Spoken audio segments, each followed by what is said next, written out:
Hey, what's going on, everyone? Welcome to the latest episode of the Flat Plus Football First and Goal podcast. I'm FPF Hall of Famer Brent Bodkin, and I'm joined by seven-time All-Star Quaysie Maule. What's going on, everybody? All right, so regular season is coming to an end. Tonight's Wednesday, so we're filming this on Wednesday as usual. It should be coming out either Wednesday, Thursday, or Friday. So by then, I think all the regular season games should be done. But again, this is the last dying days of the regular season. Is super exciting. Some playoff matchups have already been decided. Some will be decided tonight and tomorrow. So yeah, it's an exciting time. It's the best time of year. Again, this is why we all pay money and sign up to play, is to get to the playoffs and hopefully win a championship. So it's going to be go time for a lot of teams, right? Again, a lot of teams, their playoff fates are hanging in the balance, right? And some other teams, again, still trying to climb the standings and see if they can get just a little bit higher, right, as they march towards the playoffs, which should be getting next week. So let's start off. Let's get into action right away. So Division 6B. Yeah. So we're looking at, so there's a couple of divisions that are already done, right? Yeah. So Division 6. Yeah, Division 6B is one of the divisions that are done. The people that don't know, Division 6B, there is 18 teams that are in division and 12 teams that qualify for it, and the top 4 teams do receive a bye. Yeah. So that's it. The first top 4 teams do receive a bye. So on the screen, I have shown whatever. I have the playoffs for next week for the teams that are going to be playing.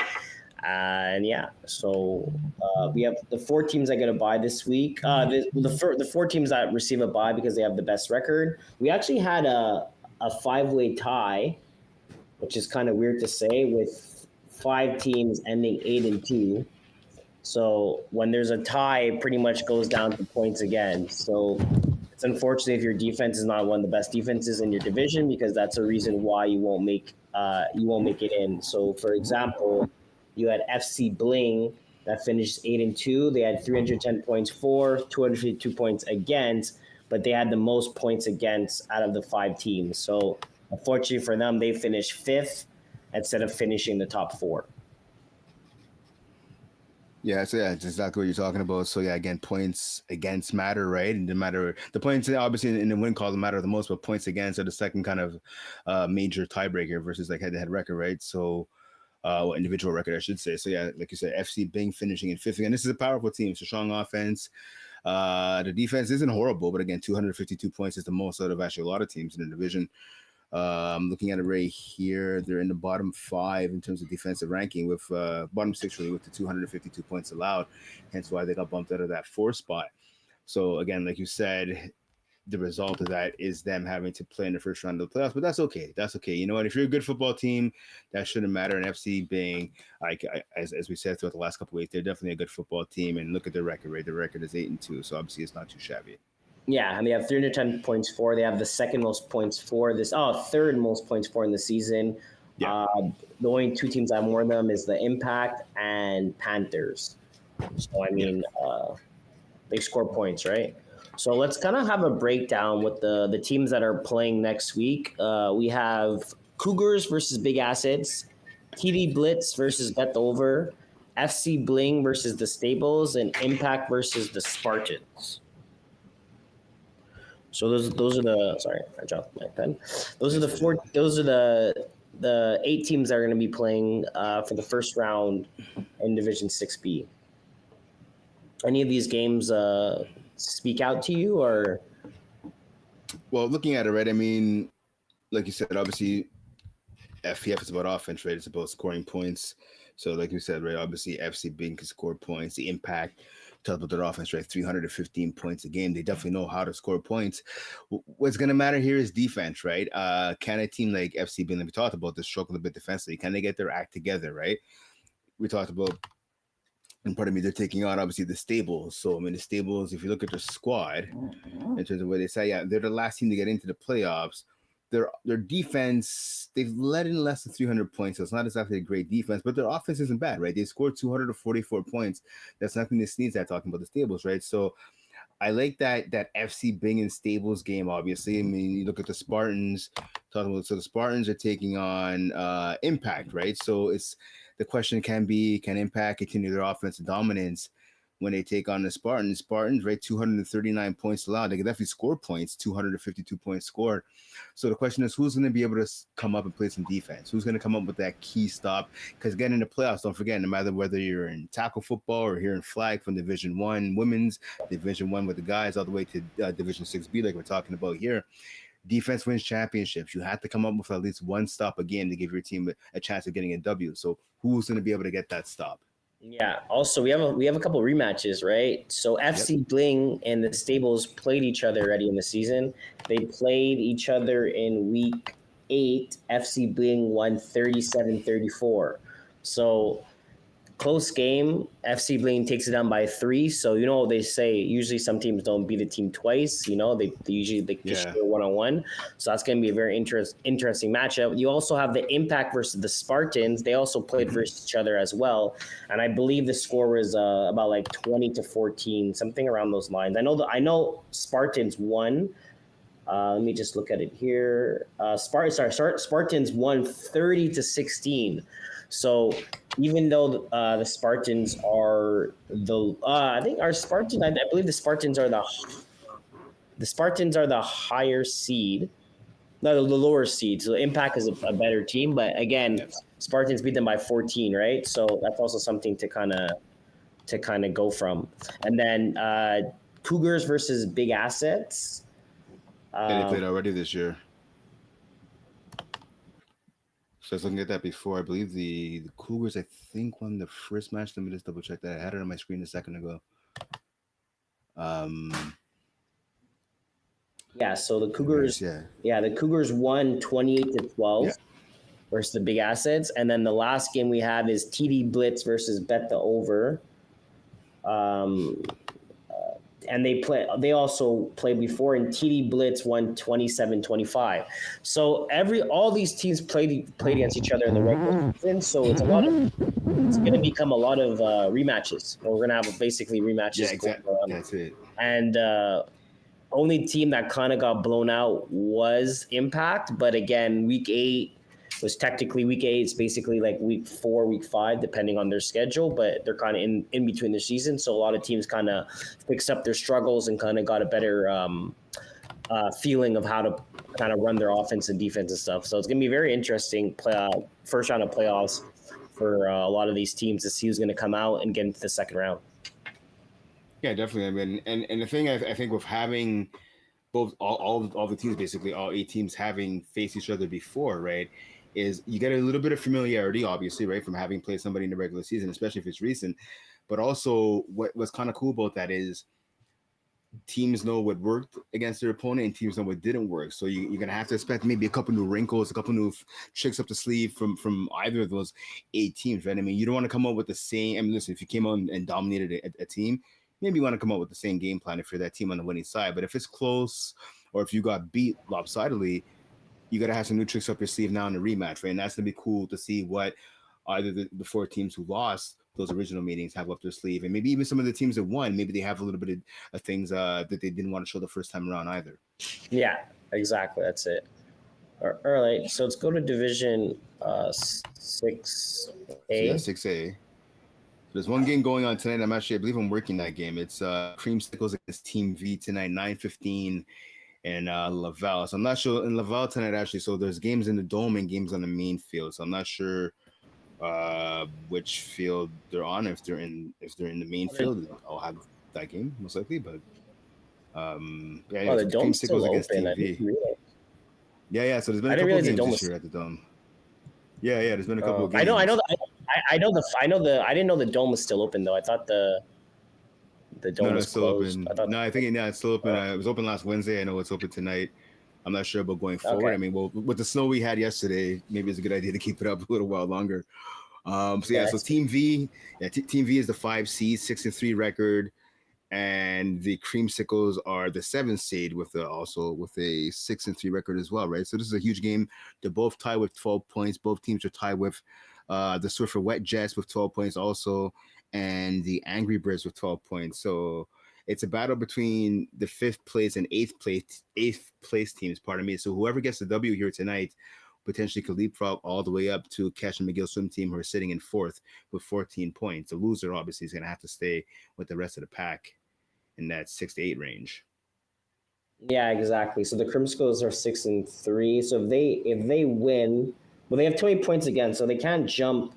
They can't jump the McGill swim team, and Team V also can't jump the McGill swim team. So they stay in the fifth spot, or they go down to the eighth spot. So kind of they either Right. switch or they kind of stay where they are. For playoff breakdown, again, 4 teams do receive the bye. So we have LVL Jack Boys that are going to receive 90 Classic, Chamonix Shoals, and then McGill Swim Team. Those are the 4 teams that respectfully are going to receive the bye. And then we will have playoff matches from 5 to 12, 6 to 11, 7 to 10, and then 8 to 9 going into the playoff matchups. We do have, mathematically, we could have some teams that we already know coming down, because we just have to take away the number 5 and then the number 8. So we will have a number 6 versus 11 and 7 versus 10. So those are kind of the 2 matchups that we kind of know already. Yeah. On the teams that will be playing with each other. So so to be number 6, I said number 6 versus 4. So I'm trying to do the math here. So 5 we don't know, depending on the switch, and then in 6 it's also still kind of confusing. Maybe there'll be switches. 7 and 3, no. So yeah, we kind of have a little bit of the matchups, but not like we know 4 teams that are be playing versus each other. Yeah, pretty much. Because like you said, with the teams that have the bye, like it's almost everything's locked in. Like I said, it depends what happens tonight with that Creamsicles and Team V game, because a team can finish as high as 5th, or Team V can stay in 5th, or they could drop all the way down to 8th, depending on what happens, right? So, Who do you have? Who do you have winning that game? Who do I have winning? I have Team V winning that game. Their defense, right? 160 points against. That's some solid defense, right? I mean, other than them, you have 90s Classics that we talked about before. The McGill swim team have let in less points, and that's pretty much it. Right? So they have the 3rd best defense in an 18-team division, right? So I mean, that's not too shabby. And again, like I said, defense wins championships, and I've seen Team V play. Right, Tim Horner is their main player, but they have some other playmakers as well, and I think they'll be able to get it done. I think it's going to be a close game. I don't think it's going to be a blowout by any means, but I think Team V is going to just make enough plays to get by the Creamsicles. Yeah, exactly. Me too. I think Team V is going to take that down. Going into the playoffs, the first round of playoffs for Division 6A is going to be Saturday. And then it's April 12th, and then it's going to be April 19th. Yeah. So it's going to be it's kind of weird how it's set up there, right? How you're going to have 4 teams play this Saturday and then 4 teams the next Saturday. It's kind of weird. Usually they have a lot of teams playing at the same time, but I guess for schedule reasoning and maybe multiple teams playing on different teams, that's the reason why they kind of have to spread it out how they're doing it right now. So I'm assuming as soon as the Team V and Creamsicles games is done, they're going to have all the teams laid out and who's playing who ready. So teams that are actually going to be playing on Saturday are going to be aware that they're actually playing on Saturday, and that they'll know they have a game. Yeah, that's exactly. I know in the past what Rob would do the same thing. There's a couple of games the last couple of days of the regular season. He'd wait to put everything up together so all the teams could kind of see where they're playing at one time. And yeah, I guess that's what's going to happen here, because I know we're part of the messenger thread, the base camp thread, right, with the scorekeepers and that. So that's why like the game's going to be uploaded the same night. So then I know Ben and Mo and those guys will be figuring out the schedule tomorrow morning, and people should expect the schedule to come out probably tomorrow afternoon at the latest, with all the matchups and the field set up and all that. Mm-hmm. So it's just something for the viewers to kind of look at, the guys that are be playing in the next upcoming weeks, to make sure you guys are kind of checking. I know that our both the Facebook group and the Instagram group are posting about it and letting you guys kind of know that what's going on. But just to make sure, double check yourself, because the last thing you want to do is to have a game on Saturday and not realize you have a game on Saturday, and then for some reason you don't show up, because it has happened before where teams didn't realize they have a playoff game. They don't show up, and then they basically forfeit, So it's unfortunate, exactly. But it's just something people have to be kind of beyond. All right, so let's go to Division 5B. Yep, so 5B, 7 games left to play in 5B, so that's a lot. 5 going on tonight, 2 going on tomorrow. Looking at the games tonight, we have so Gooners, Chicken Littles. Actually, let me say this first. Chicken Littles. So let me just look at the standings here. Chicken Littles right now are sitting at, so they're in 20th place, right, with 3 points. So I mean, 1 to 5. So 5, 6, 7, it's 8, still, 9. They can get in. Yeah, they can, which is kind of crazy. They win the next 3, they get in because they have the tie break. They have the tie. Yeah. So if they finish 4, 5, and 1, yeah. So I'll give you their opponents. So they have the Gooners coming up tonight. Then they have Hard Knocks. That's coming up. They're playing twice in a row. What? They must play 3 games in 2 days. Yeah, it's 3 games in 2 days. They have 2 games tonight and they're playing tomorrow. So it's Gooners and Hard Knocks tonight, and then they play the Maccabees tomorrow. So I mean, that's a pretty high hill to climb. Not impossible, but listen, best of luck to Chicken Littles. Hopefully they can pull it off and make the dance, because again, you're, like we said earlier, teams are trying to make that final push to get into the playoffs. Your season, your fate's in your own hands, right? You win all 3, you get in automatically. So it's on Chicken Littles to grow in the roosters, I guess. I don't know. Is that growing the hens, growing the roosters? I think so. I don't know. I mean, maybe some of those like cockfighting chickens. You ever gone to Mexico before? Yeah, I've been. Yeah, I've seen some cockfights. Yeah, I have actually. I've never seen any cockfights before. It's not bad. I wasn't looking for any. I wasn't looking for it either. With some friends, we ended up this. Anyways, we went for drinks at a bar, and hey, it's cockfighting going on. I'm an animal fan. Like I love dogs. I have a cat, and I'm an animal fan. But I mean, it's a kind of a different. I don't believe in dog fighting, but it's a different culture down there, right? With cockfighting. Yeah, I mean, if it's there, it's there, right? One thing to talk about Chicken Little is that their schedules, their last 3 games is actually horrible. So they played today. They played today at 7, and then they have to go all the way to Laval at 10:30. See you guys in Laval. All right. And then they have to go play back at Thursday. They have to go play back at St. Leo. I would be so pissed to go all the way, especially if I'm someone from not kind of from that area. Yeah. If I have to go all the way to St. Leo, okay, and then I have to go to Laval right after, can I just have both my games in the same spot? No, I hear you, man. I hear you. Listen, I mean, it could be worse. It could be Saint Jean Vianney, or if they have to go to Chateauguay, maybe. I would have tried to ask for something. There's games in St. Leo the whole night, right? They probably play from 7 to 11, so I'm surprised they couldn't try to.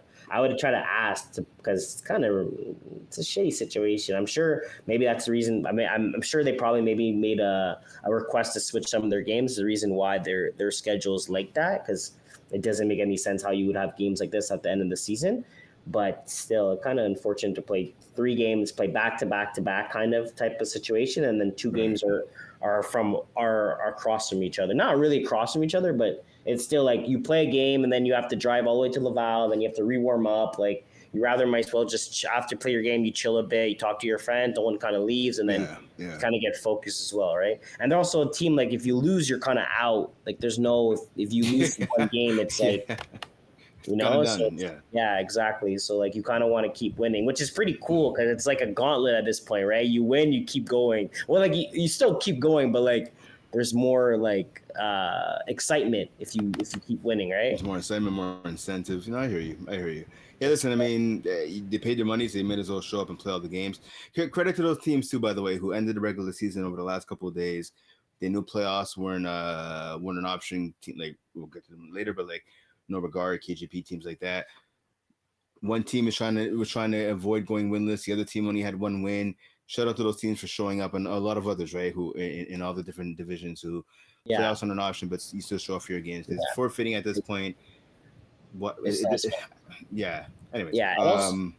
It also screws other teams over, right? So let's just say you need that upset from that random team that's 0-10, 0-9 or whatever. You're like, oh, wait, I need you guys to beat this team to get in, you know? And all of a sudden they get a forfeit, and you're like, well, that doesn't help our situation. So it's kind of like a lot of sports, you know, especially in the NBA, NFL, where you kind of need like sometimes I think there's a situation where I think it was the Chargers and the Rams are a situation like that a couple years ago, where the Chargers, like if they both decided to tie, I think it was the Raiders. I think. It was Raiders. And if they tied, like everyone would have got in, or something, or the two teams would have got in, and it came to a point where I believe it was 16-16. And the Chargers were going to win with a field goal kick, and then people are like, "Well, if they don't take the field kick, both teams still get in." You know, they end up hitting the field goal kick and knocking out the Raiders, I believe. But like again, like they could have been like, "Oh, you know what? Let's just not play," and then all of a sudden you have a forfeit in the NFL, but both teams are in, no injury risk. You know, you have nothing to worry about there. So a lot of teams kind of think that way too. But it's kind of nice to see teams finish the season strong. Even the fact they have no chance of getting to playoffs, because you never know, you do give other teams chances to kind of get in. Yeah, that's it. All right, so again, 7 games going on tonight. We talked about Chicken Littles again. Chicken Little, actually, I'm looking at it right here. 2 out of the last 3 games, they have they're 2-1. 2 of those games were 1 possession games. So, I mean, at least they're playing a little bit better football. Again, it's going to be a tough that gauntlet you talked about, right? That challenge of Gooners, Hard Knocks, and Maccabees. We'll see what happens. We got Sourpuss, Dirty Dogs tonight, going out of business, taking out Mama's favorite. Mighty Ducks, Demons, Hard Knocks against Chicken Littles, as I said. And then tomorrow, Maccabees, Chicken Littles, and then to finish out the regular season is Sourpuss and Hard Knocks. Sourpuss is also a team that's fighting for a playoffs too, as well, right? They're 3-5. They have 2 games left. They win and they're in as well. Even if they go 4-6, depending if they have the tiebreak on Sleeping Nobody. I'm just gonna double check here. Sleeping Nobody. I don't think they played with each other. I think I looked at it before. Yeah, no, they don't. Yeah, exactly. I talked about it. So they haven't played Sleeping Nobody. So technically, if they win one of their next 2 games and allow less than 100 points in both of those games, they actually knock out Sleeping Nobody, and they. Yeah. Oh, actually, no. You have Mighty Ducks as well too. The Mighty Ducks will get in before Sleeping Nobody if there's a 3-way tie.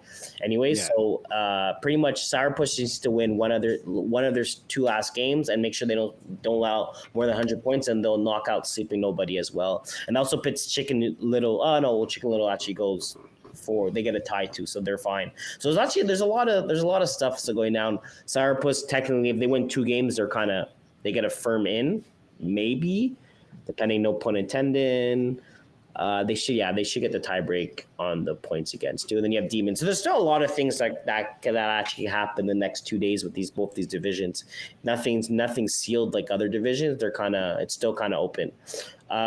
Regarding playoffs, how it's gonna work, just to kind of break it down. So no teams get buys in this division. 6 teams make it, so it goes 1-16, 2-15, 3-14, and going on. And then your playoffs for this is 5B. Sorry, I had 5A. 5B. So I believe the playoffs for 5B actually is on Saturday as well. So we have 1, 2, 3, 4, 5, 6, 7, 8. We have 8 matchups for 5B.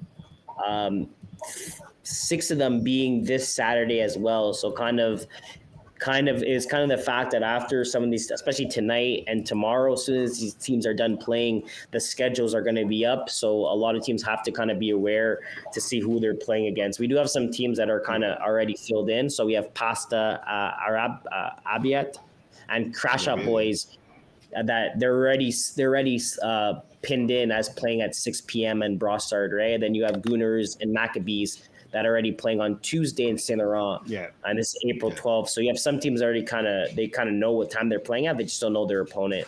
So just again, something to look out for the teams, the viewers that are watching, and also the players that are not kind of familiar of how playoffs work. Make sure you guys are on your shit. You guys are kind of looking at the schedule because you guys are going to be filled in for the teams that are already be making playoffs. It just depends who you guys are playing against or not. Yeah, that's it. And again, so ignore what me and Quaysie were saying before then about maybe in the past how FPF would wait till all the playoff seedings are filled and accounted for before putting up the schedule, because obviously this right there is proving otherwise. But yeah, so maybe for Division 6, 6A, 6B, maybe they're waiting. But I don't know for. I just said for 5B. Yeah, but I think it's also the problem with teams playing on multiple teams. Sorry, players are playing guys, multiple. Yeah. I think that's the issue, right? So they use a program or a thing to kind of do that. Someone doesn't manually do that, but I guess there's whenever there's a problem in that situation, it tells them, and they can't do anything until the games are submitted from the games that are missing to be submitted. Yeah, that's it. Yeah, shout out to Chief, the schedule maker.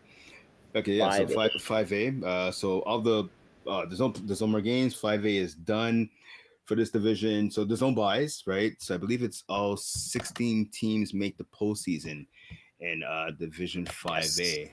Yeah, so it's long. It's gonna be like a kind of like an old school basketball and hockey format. Well, should be one. Yeah. But you get them saying 1-16, 2 versus 15, 3 versus 14, so on and so forth, right? I was looking at it right away. So I'm like, no flags given is the top seed, right? 9-1 record, the best record in 5A. And the 16th is Ice Up at a 4-6 record. These two teams met up in the regular season already, Quaysie. They met up back in week 6. No flags given, who lost in week 1 to Salsa and Pepper, the only loss of the season. They almost had 2 losses. They almost lost to Ice Up. Again, they met in week 6. It was a 26-24 victory by no flags given. So obviously a close matchup in the regular season back in week 6. So not too long ago. But again, these teams are going to be doing battle in the first round of the playoffs. Do you see maybe an upset happening? Do you see Ice Up maybe getting revenge this time?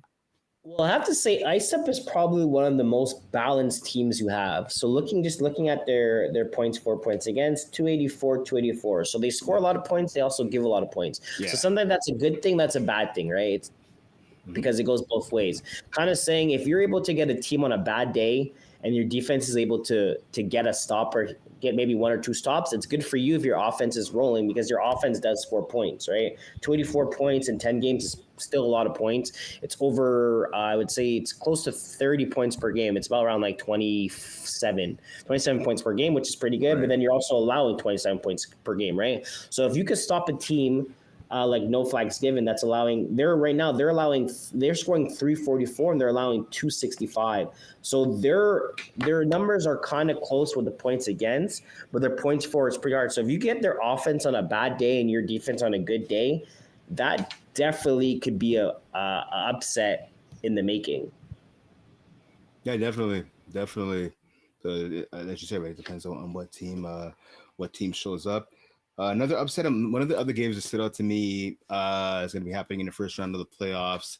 It's going to be, so I'm looking at it right here, the Fina Devils taking on the Pigeons. So these two teams met in the regular season as well. Another close contest. I believe it was back in week 10 with the Pigeons getting the upset, a 26-25 upset. Just want to double check. I think it's week 10. It's going to double check right here to make sure. Yeah, it was back in... Yeah, week 10, I'm right. Week 10. It's a 26-25 win for the Pigeons over the Fina Devils. So again, week 10 was a month ago now at this point, right? Almost exactly a month. So it'll be March 10th tomorrow. Yeah. So again, did we saw an upset in the regular season? Do you think the Fina Devils now were able to learn something from that game? Do you think they kind of get their revenge, or do you see the Pigeons knocking them off in the rematch, getting the Queen's 2-game sweep?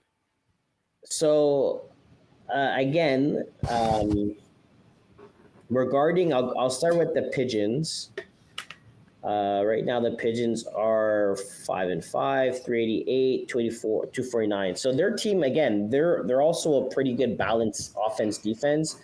They're scoring 385, allowing 249, which is not the greatest numbers, but it's still okay. They're in the middle of the pack, not necessarily because they're at the bottom, but they're a 5-5 team, which is pretty good. If you could go 5-5 in FPF, it's not a bad number. It's kind of unfortunate that you guys are down to the 14th. Usually 5-5 record, you would probably finish around like 7 or 8, or in the middle of the pack, but you're kind of at the bottom.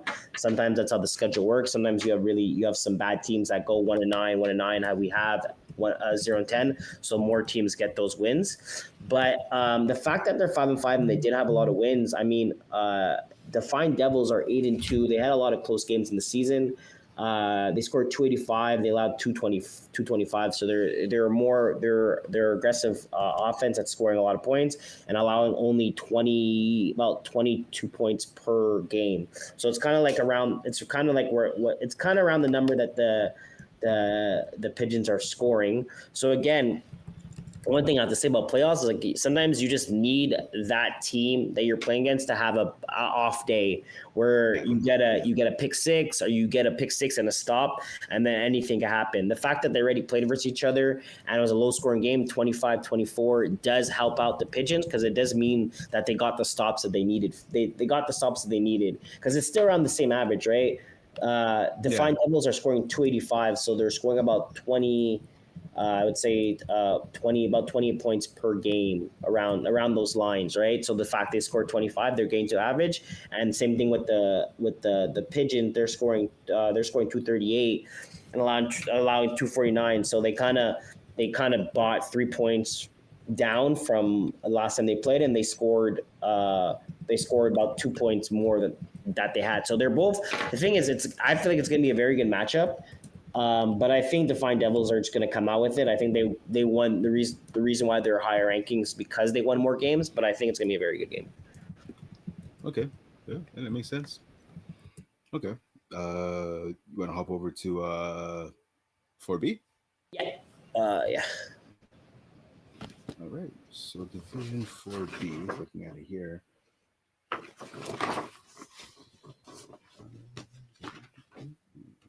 So the standings that are up. Yep. There is 1, 2, 3. There's 4 games left. Yep. You have Raw Sauce 2.0, where it doesn't really matter as much. Just to look at the playoff breakdown, 1 in 4 teams do get buys. So actually, I take that back. Raw Sauce game does matter. If they could win and allow less than 25 points, they will sneak in the 4th seed and drop Hooligans to the 5th seed. So they'll kind of do a little switch around. So they'll go 4th, get the bye, and then give Hooligans the 5th seed, which they would have to play the 12th seed. So there's that. You have Mofos, Les Tondeurs, and Tool Army that have left to play. I think we talked about Tool Army before. Yeah, it was last week. We talked about them a little bit. Yeah, I believe I think they lost their game, right? Yeah, they lost their. Yeah, Tool Army lost to Win Diesel. Monday. This past Monday in Chattagay. Yeah, so we're kind of talking to see if they're able to make that upset. Right now, so you have Mofos 3-5-1. So Mofos are officially out because they need 5 wins. Les Tondeurs are officially out because they need 5 wins, and Tool Army are officially out, so they need 5 wins. So playoffs are set. The teams that are left to play, hopefully they go to their game. They kind of finish their season off properly. As we said, they pay for this, right? So you might as well finish your season. Maybe you have some players to get awards, so you kind of want to bump up those stats, try to do it the best you could do to get into the award system or become an all-star. That's also something nice to have on your profile and just something to be a part of. Going into playoffs, so pretty much everything's already set. The only thing that could change is Raw Sauce going into that 5th seed and switching with Hooligans. So those are the only 2 teams that will switch. Hooligans will drop into 5th, and Raw Sauce will go into 4th. So pretty much, other than that, the playoffs are technically set, where you have the 4 teams with buys. So let's just say Raw Sauce ends up losing for some reason. The top 4 have buys, and then you'll have a Raw Sauce versus Coconuts, Ramfins versus Slippery Slopes, Case the 12 versus Notorious Wales, West Island Boys versus the Chosen One. So you're gonna have there's some pretty good matchups. Again, a lot of teams are above 500, or or just at the mark, which is kind of scary because the fact that you're gonna be, let's just say, Raw Sauce is a team that's going to be the 5th seed. To play a Coconut team that's 5-5, you're playing a good team. You're not playing a bad team. You're playing a team that's pretty much have won 5 games, lost 5 games. So it's not the best feeling. A lot of times when you feel like you're going into the first round, you play versus, sometimes you get lucky, you'll play versus a team that's like 3-7 and they kind of just sneak in there. But the fact that you're going to be playing a 5-5 team that's 5-5, it's kind of not the best feeling. Like I wouldn't feel as confident going into playoffs as much. But a lot of these teams, I feel like a lot of these matchups, it could go either way for a lot of these teams that are going to be playing this weekend. Oh, definitely, for sure. I mean, again, like you look at the division, right? I mean, okay, you have the top team like Windy, like we talked about, some of the other clubs, but I mean, there's a lot of teams who are like just hovering just above, right, that 500 mark in the middle half, especially the lower half of the division, right? I mean, 5 wins to get into the playoffs.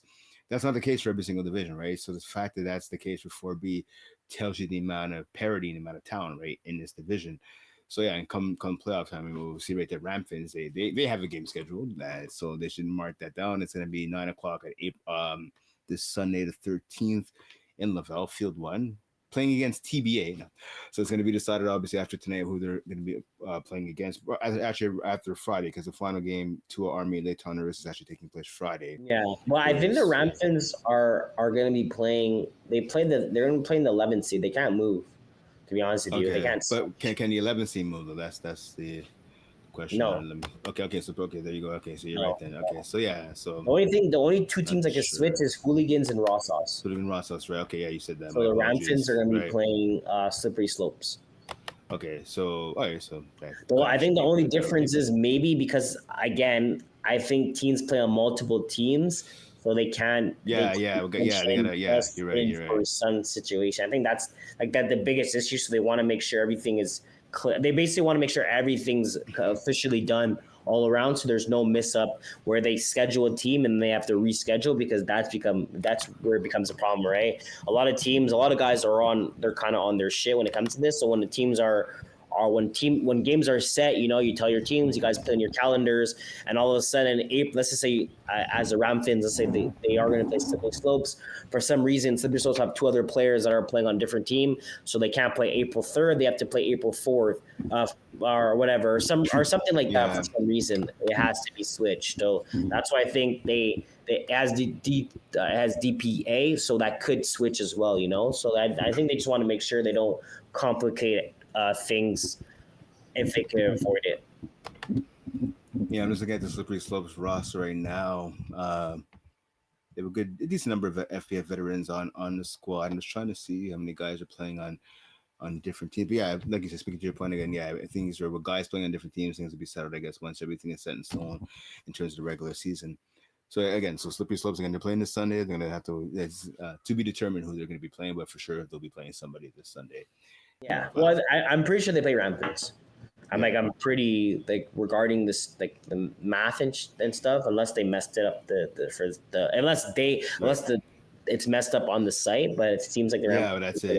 Yeah. And they played already. Ramfins won 25-0. So with that matchup happening again, hopefully Slippery Slopes play better than they did and they make it an interesting game. Yeah. All right, let's hop over to 4A. We got 2 games going on tonight in Laval. It's the Killer Rays and the Nighthawks, so that should be a high-scoring affair. 2 teams like to air out the ball a lot. And then we have, I believe it's Blue Balls. They're taking on the CRA Bombers, so that should be an interesting game. Both of them, like I said, are coming up in Laval to end the regular season. Get the standings here for 4A. Yeah, so Blue Balls, CR Bombers. CR Bombers are 1-8. Blue Balls are 0-9. So this is a game where Blue Balls could hopefully get that 1 win of the season, kind of finish off a high note. CR Bombers as well. I'm sure maybe they want to win an air game, have 2 games win under their belt. But those are it's kind of interesting how the 2 bottom teams are playing versus each other. It also looks kind of nice if Blue Balls could get a win here. And you don't have a team that goes 0-10, and then you have Nighthawks versus Nighthawks versus Killer Rays. Killer Rays. Yep. Yeah. So for that. Yes, it is interesting. Regarding seedings, if Killer Rays win, they could jump up to. They could potentially get the 5th. Well, it's 6th, really 6th. Yeah, they can't get the gap for points again. That's the problem. Yeah. And then for Nighthawks, they could jump up to, depending on how many points they allow. Yeah. That's going to be they have 30 and then 25. 30 to catch Bandits, 25 to catch Kung Pao. So hypothetically speaking tonight, if the Nighthawks win the game, let's say they win it 30-29, they would then pass the Bandits, and the Nighthawks would be in 10th and the Bandits would be in 11th, because basically the Nighthawks can't let in 30 points or more. Yeah, and they need to win the game. And they have to win the game. Yeah, exactly. So potential move for both the Killer Rays and the Nighthawks, just a little bit higher in the standings, which it matters, right? Come playoff time. I just want to also give a little like, not a shout out, but so to the start of the season, I think it was week 1. I think you asked me who did I think was going to win Division 6B. Division 4B. This is 4A or 4B? This is should be 4A. This is 4A, right? Yeah, it's 4A. Yeah. Okay. So maybe you don't remember, but like our first podcast, our 6th podcast, we kind of said who's gonna be the team that's gonna win it all, right? Yeah. I said Les Petits Cats. Okay, yeah. Okay, that makes sense, yeah. That was my pick. Okay. After I said what I said, I had Sleeping All-Stars reach out to me and said, "Oh, we beat them last year. They're not that good. This and that." And right now they sit at 6-4. So the Pizza Cat have a better record than them. So I'm curious to see who's going to go farther, who's gonna make some noise here. But I just want to give a little jab at Sleeping All-Stars, saying if you guys are better than this team, they did have a better record than you are. They are going into the playoffs with that bye as well, right? So. Yeah. So we're gonna see how it's gonna go. Hopefully, it'll be a nice matchup if they end up playing against each other. That'd be kind of nice to see. But for sure. Again, we're gonna have to see. For playoff breakdown, top 4 teams get byes. So we have the Penetrators that are getting it balls deep, Speed Academy, and the Pizza Cat. Congratulations, you guys get a first round bye, and then you pretty much. I believe the 5th seed can't get moved. So Goons will play the process 100%. Mm-hmm. And then after that, it could be a kind of a switch because the Nighthawks and Killer Rays could go up and down. So right now, I believe there's only 2 teams that we have that are going to be official, and that's going to be Goons playing the process on the first round right now. And then we're going to have to wait for the rest to see exactly what's going to happen for that. So I know you talked about Le Petit Carrots. I'm looking at this division, right, and there's a couple of sleeper teams talking about like Kung Pao. They have some explosive players actually on both sides of the ball. Trap Stars, obviously, they could put up some points. 338 points, right? I mean, looking at it right here, there's only a handful of teams. There's 1, 2, 3. Yeah, 3 of the teams to score more points. 4 of the teams to score more points than the Trap Stars. I mean, that offense, hopefully for the Trap Stars, can carry over to the postseason. So there's a couple of teams who I think can maybe make that push. Maybe not necessarily win a championship, but at least can make a deep playoff run. I'm talking again about the Trap Stars and Compound. Pardon me. Is there anybody for you do you think maybe is under the radar that can maybe make that push? Not talking about the top 4 teams, obviously. Top 4 teams are the top 4. Well, again, Sleeping All-Stars is a good team. Goons is a good team. Trap Stars are a good team. Killer Rays are not bad. and then the other teams I'm not really.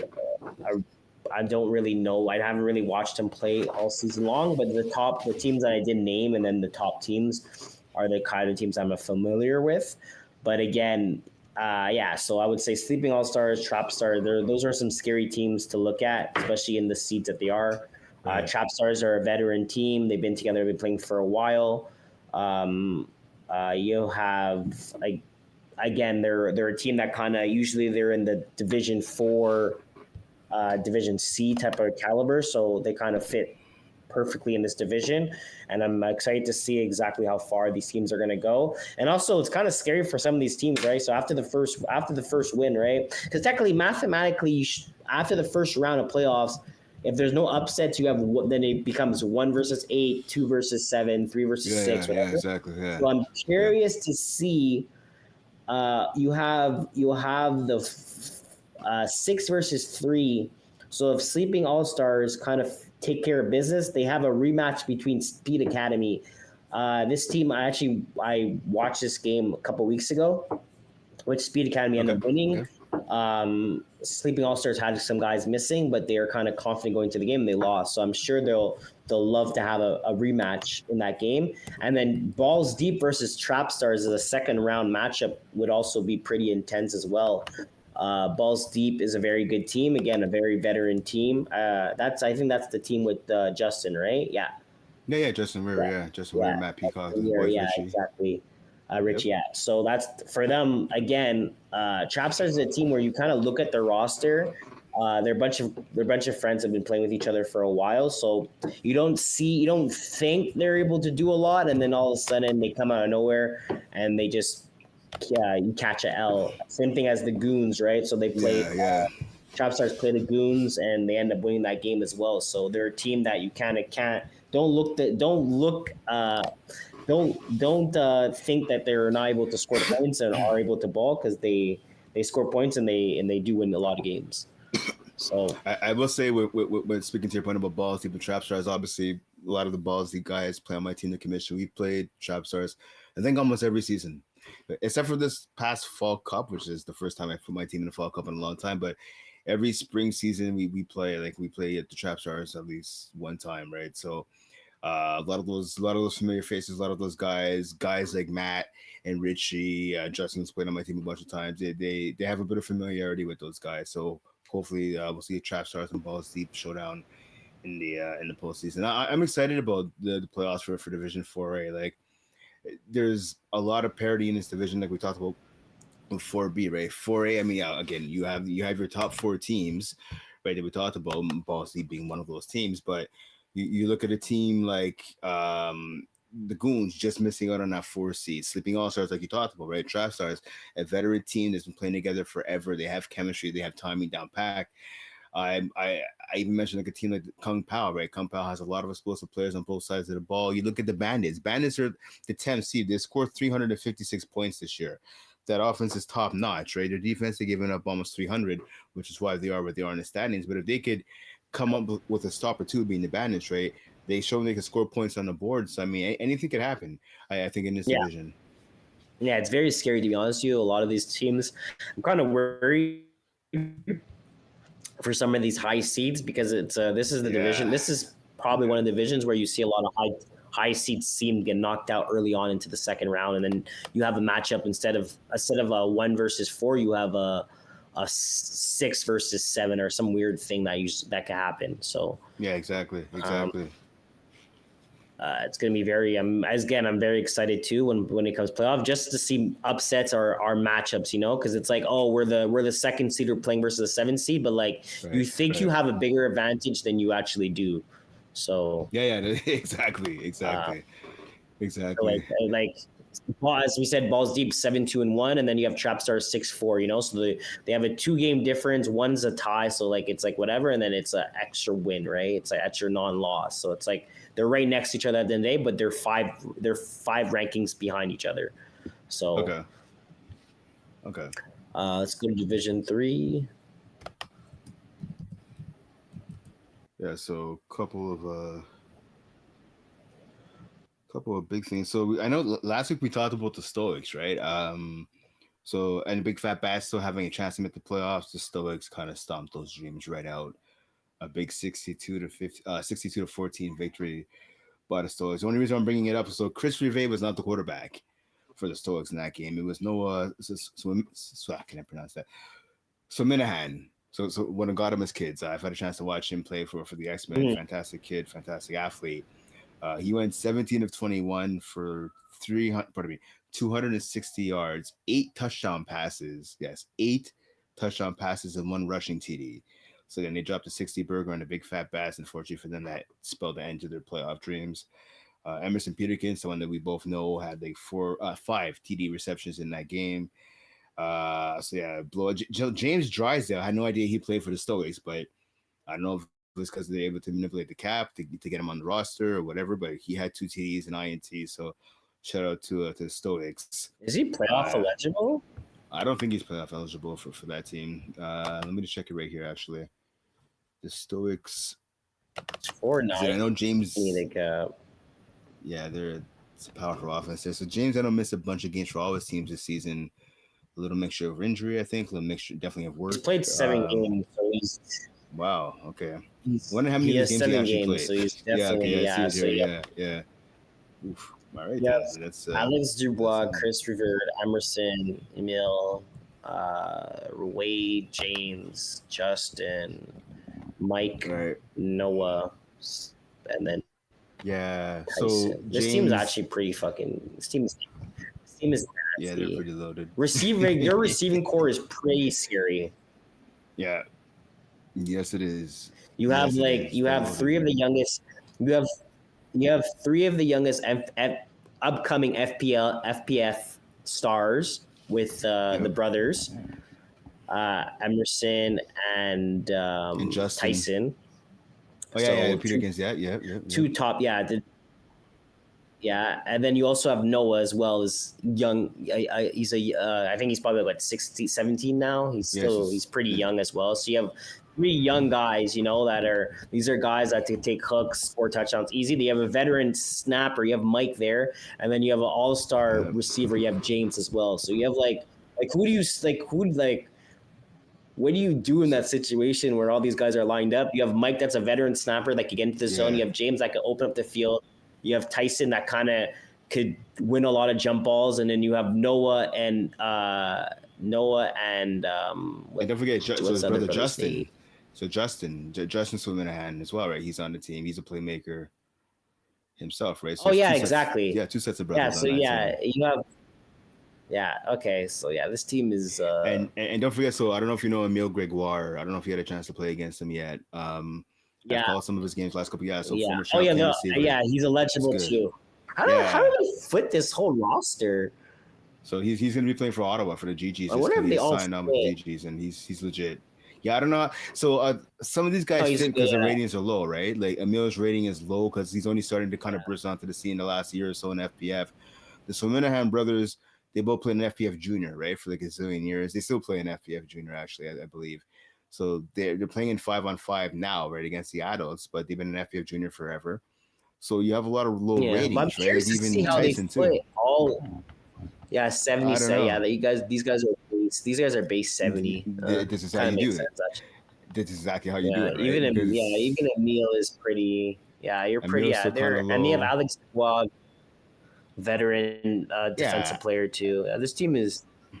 I'm very curious to see how this team's going to do. I remember I said Stoics were my my dark horse. Your dark horse team, yeah. I didn't realize the roster was this good though. So I mean, well, that's it. I give a little pat to myself. But again, so going to playoffs. Even I don't know who Adjiza Wade is. It's gonna. I'm just curious to see. Zeus. Do we have playoffs already done here? Yeah. Okay. So playoffs are pretty much set. We have 20 teams that make playoffs. Yeah, top 4 get bye. So the Stoics have a can bye in the first anyone round. change thing here? So I'll tell you. So unless it might be possible. It might be possible, but it's gonna. So a big game tonight is gonna say the games right. It's never overtime. Is playing backfield penetration tonight. Never Overtime needs to win to get into a tie for second. They be tied with backfield penetration. Well, actually, no, they had knocked off then backfield penetration because backfield penetration is in second, Never Overtime's in fifth. If Never Overtime gets the W, so it matters how many points allowed, right? Because they'll be tied with 16 points 15. with those teams. They can't let in too many It's points. 15. 15? They get max. They 15. They're not doing that. Yeah, I don't think they're doing that either. Backfield is You never going to know. score more than that. Yeah. 15. It's too. So, not. Well, this game is even more important for backfield, right? Because then backfield has second either way, right? But I mean, you'll have 18 points They versus lose. They go will have 16. 8-2. Yeah, they're fine. So I think the 4 teams are already set. I don't think Never Overtime is going to be able to, even if they win, I don't think they'll be able to allow less than 15. So we're going to have Idaho on the pins first, backfield, Stoics, and Bruins. You guys will be the top 4 teams that will get the bye. And then we'll have Never Overtime will play. Oh, sorry. I think I was making a mistake here. Seeds 1 to 12 get buys. Wow. Okay. Really? Yeah, I think I made a mistake for some of the divisions. To be honest with you, I think I wasn't looking at it properly. No, I see. No, you're right. And I see it here too. I thought it was. I very quickly I saw 1 through 4. You're right. So it's the first 12 get a bye. Okay, so that's huge then. So so then you know what? So then we don't even really have to look at the top 12 teams because I mean that pretty much is set again. The whole backfield penetration gets Never Overtime. Maybe it could be a bit switching. That is so you go, even the Bruins are locked in there. It's teams at the bottom, right? Like the Bullies. Yeah. This is a big to the Bullies because the Bullies are playing the Bruins tomorrow and all the games are tomorrow, the remaining games. If the Bullies, formerly the Backyard Bullies, if they can knock off the Bruins, what happens with the Bullies then? They end up getting 12 points, right? They'll be tied for 11th, or worst case, they'll be in 12th. They'll get that bye because the Roosh right now sits in the 12th spot. Yeah, but if Super Daddies win, right? Super Daddies against Southsiders. So they'll go 6-4 as well. So they'll knock out the Bullies because they'll have more points against than 4. Right now, well, there's a difference of 15 between them, so it depends how many points they allow. But so there's still a lot of situations here that we're gonna kind of see going forward what's going to happen. But it's interesting. It's kind of hard to tell because for some reason the Bullies have a crazy game. They don't allow no points, and then Super Daddies they end up winning as well, but they allow, like, let's say it ends 40-50 for some reason. Then the Bullies could get in and then knock out Super Daddies from the 12th seed from when they'll claim it and then they'll lose it. So very, very interesting for the matchups going down. Do you think, let's just say Prodigy is staying where Nomads and Prodigy are staying where they are. Do you think those 2 teams there, do you think they're able to get a first round upset if they end up playing, let's just say they play Bullies or Super Daddies or Blue Chips? I think those are the 3 teams that they'll probably end up playing. Do you think they could make a little upset there, or do you think they're just going to be a one and done team? Well, I'll tell you. So I worked the Prodigy game. I was actually going to bring it up. So I worked the Prodigy versus a Rouge game on Monday in Saint Laurent, and so the result of that was an Rouge victory, 29-24. There was a lot of controversy in that game. 2 players for Prodigy ended up getting ejected. They both got double OCs. It's the quarterback Glenn Valentine, or Valentine, I'm not sure how he wants to pronounce it, and then Carter Souls. He got kicked out of the game just past halftime, right? Because he got 2 OCs. Now, there was a game where there was some questionable calls that were made on the field. Prodigy got upset at basically 2 of those calls. There's one interception. It was called a reception by a Rouge. It looked like it was an interception by the Prodigy defense. Another one was a roughing the quarterback penalty. One was called against Prodigy. Then when it should have been called against that Rouge wasn't called. The players got upset. They made a lot of verbal threats, I guess you could say, to the officials. I know the league is looking into that now. Listen, again, I scored up that game. I could understand the anger from some of the Prodigy players on some of the calls that were made and were not made. But that being said, you have to act like an adult when you're on the field, right? Like chirping at the refs is not going to get you anywhere. Are they even adults? I know some of them some of them are over 18. Yeah, it doesn't matter. If you're playing in the adult league, you need to act like an adult. It is what it is, right? I know some of the guys are, but they are younger. I know the younger guys for sure. I don't think a I single know person's over 24 on that team. You should act. I know some of these guys are young, like maybe 18, 19. I've seen some of these kids playing uni ball, CJ ball, or just coming out of high school. But again, you shouldn't be able. There's no reason to even. There's no reason to get into it, and like these guys are giving warnings. Because listen, we talked about Arush on this podcast, right? Especially Simon Loisier, great player, but he runs his mouth. It is what it is, right? And he's smart in the sense that he started goading some of their players into talking, and he would make a play. He'd get the first down signal, or he caught a touchdown over somebody. He's giving the you're too short signal, what have you, right? And when you start chirping back at him, you play into his hands, and that's what he does. He's a talker. We talked about it numerous times here. So as far as I know Carter Souls has, I think, 2 OCs already against him on the season. He picked up 2 on Monday night, so chances are I don't think he'll be available for their playoff game when they do sit up for the playoffs. I don't want to confirm. I don't want to say 100% that's the case. Again, I'm not part of the judicial committee, so don't look at me. But I'm just saying from what I've been told, he already has 2 OCs. The quarterback, Glenn Valentine, I don't think he has any OCs against him. So he got 2 on Monday night as well. I think he'll be okay to play in the playoffs. But again, speaking to your question, right? I mean, if they're going to be shorthanded, the prodigy, listen, their 2 best players are the quarterback and Glenn Valentine and Carter Souls, phenomenal player on both sides of the ball. I'm talking about both players, actually, really. If they're without both, they have no chance. If they're without one, specifically, they still have the quarterback, they can still make some plays. But if they're without Carter Souls, that's a big playmaker. Can they pull off a W in the first round of the playoffs? I don't like their chances without Souls because of how important he is to the team, but never say never. You have a lot of guys also only 4 games played. Yeah, as well. There you go, right? That's it. That's also not a good thing. I wonder if they're going to realize you have 1, 2, 3, 4, 5. They have like 6 guys with 4 games played, so 7 actually. So that's also something to look at. Again, I'm not gonna be someone that's gonna be saying he has 4 games played. It's none of my business at the end of the day. But just something to point out. Okay, so let's just so again, for the Division 3 guys, I'm just gonna pull it up again. I guess you probably know that you guys do get the first round buys for the top 12 teams. I kind of made a mistake at the beginning. I thought it was a top 4 team, so that's my bad. For some reason, I thought it was the top 4 teams I get by, but it's not that. It's 12. So maybe go back and kind of look at that. Yeah, and then for how playoffs work for Division 3, you guys pretty much start playoffs this April 12th. There's going to be 1, 2, 3, 4. There's going to be the 6. Exactly. So the 8 teams going to be playing is going to be the bottom team. So 13, 20.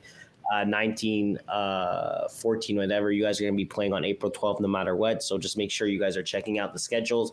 As soon as the last 2 games are done being playing, it should be posted. So just be aware of that and kind of make sure everyone's on the same page. So you guys, again, no forfeits. Everyone's kind of knows what's happening, and everyone gets a fair chance to play their games. Yeah. Let's go Division 2. I think the Division 2. Division 2. It's top 4 teams that get buys. So I think maybe I read something wrong on one thing and then something right on the other thing. But so for Division 2, 12 teams make playoffs.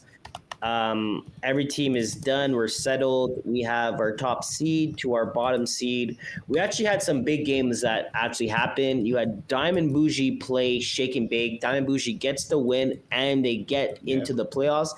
And then you had Silent Tickers versus One Stop, where Silent Tickers took care of business and knocked out One Stop for them to get that bye. Because pretty much what happened was the Infantry had the 3rd seed kind of locked up.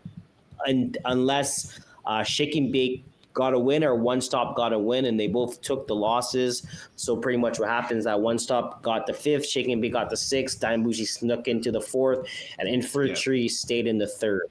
So we have our 4 top teams that get buys. Dirty Birds, congratulations. ECW, same as well. Infantry and Diamond Bougie.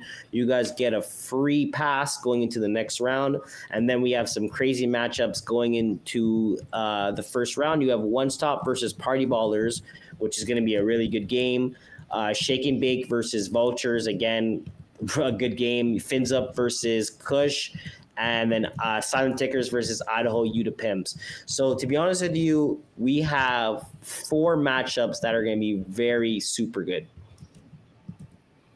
Oh yeah, 100%, 100%. Listen, I'm super excited. I mean, it's the division that I write for, but I'm super excited about the matches that we're gonna have in the opening round of the playoffs. You talked about it right there, right? I mean, so I'm just gonna bring it up on my. I'm trying to read off of your screen right now. It's bringing up on my. Yeah, screen well, I have here. the matchups up.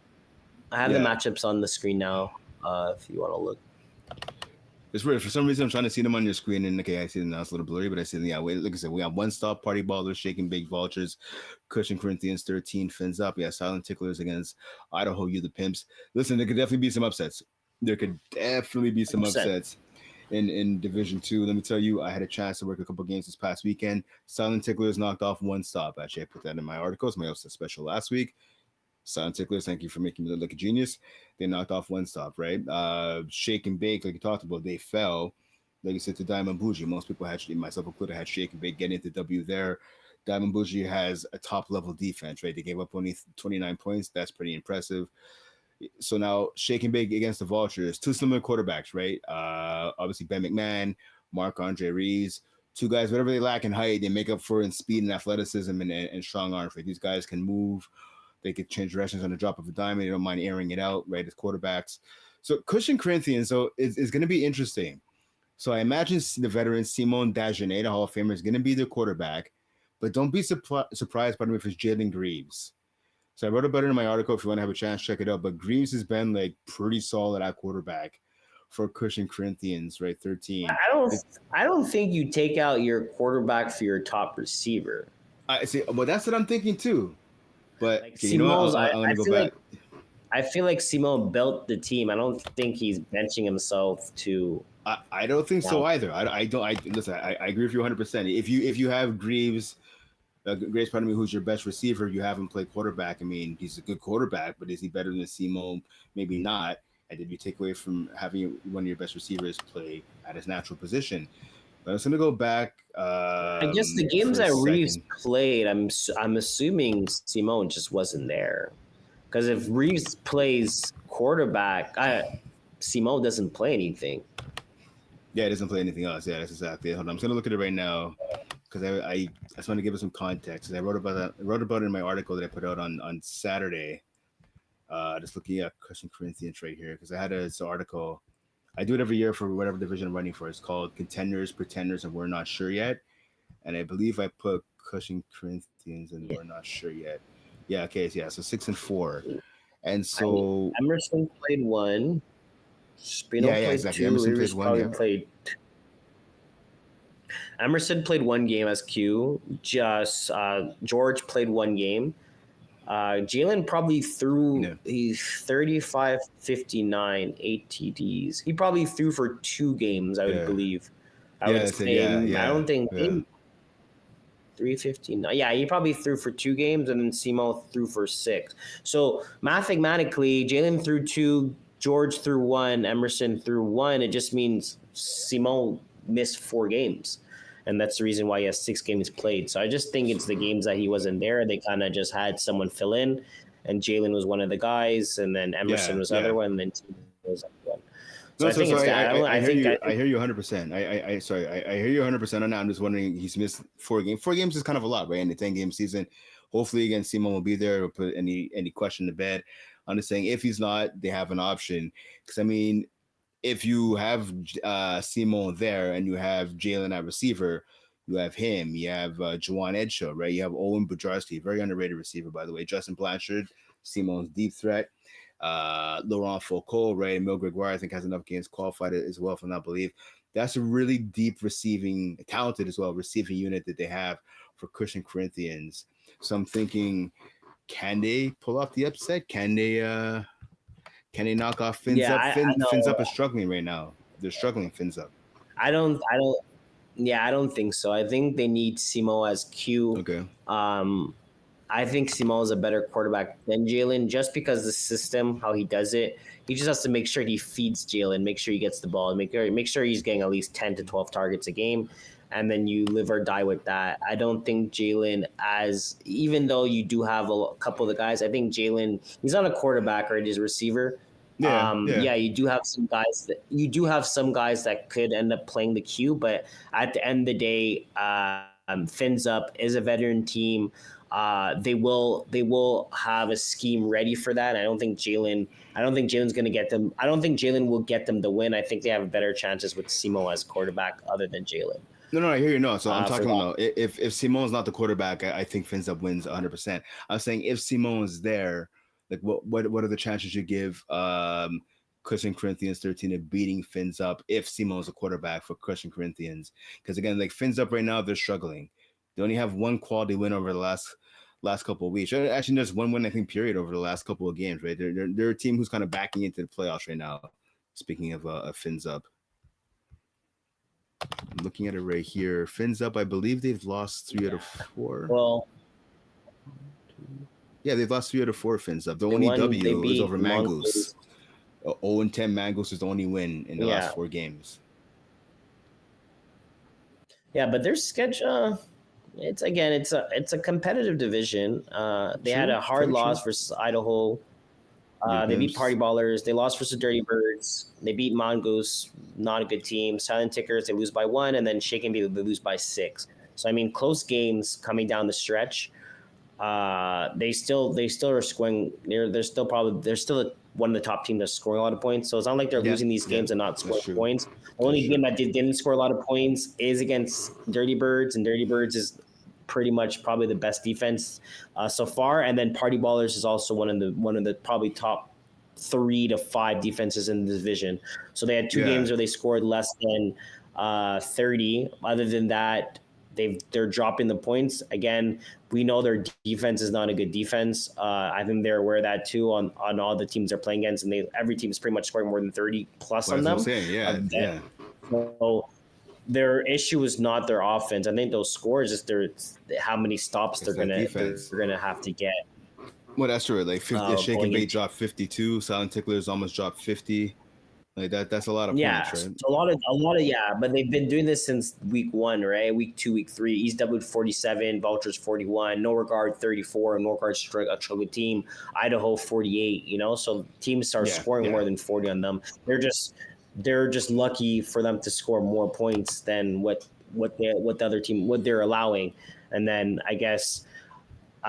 Doing that changes that when they play Silent Tickers 47-46, they lose by 1. Okay, so maybe that's a misconvert, missed 2 extra points, and then Shake and Bake again. That could be time management where Shake and Bake gets 1 more extra possession, and it's 46-46. They win a game-winning touchdown and they end up winning.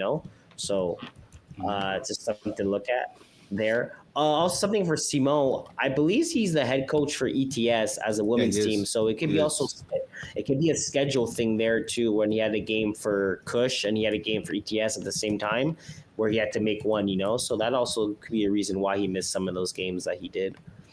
Yeah, that's a possibility. Something to also look at. Yeah. So Division 2, just to kind of wrap it up.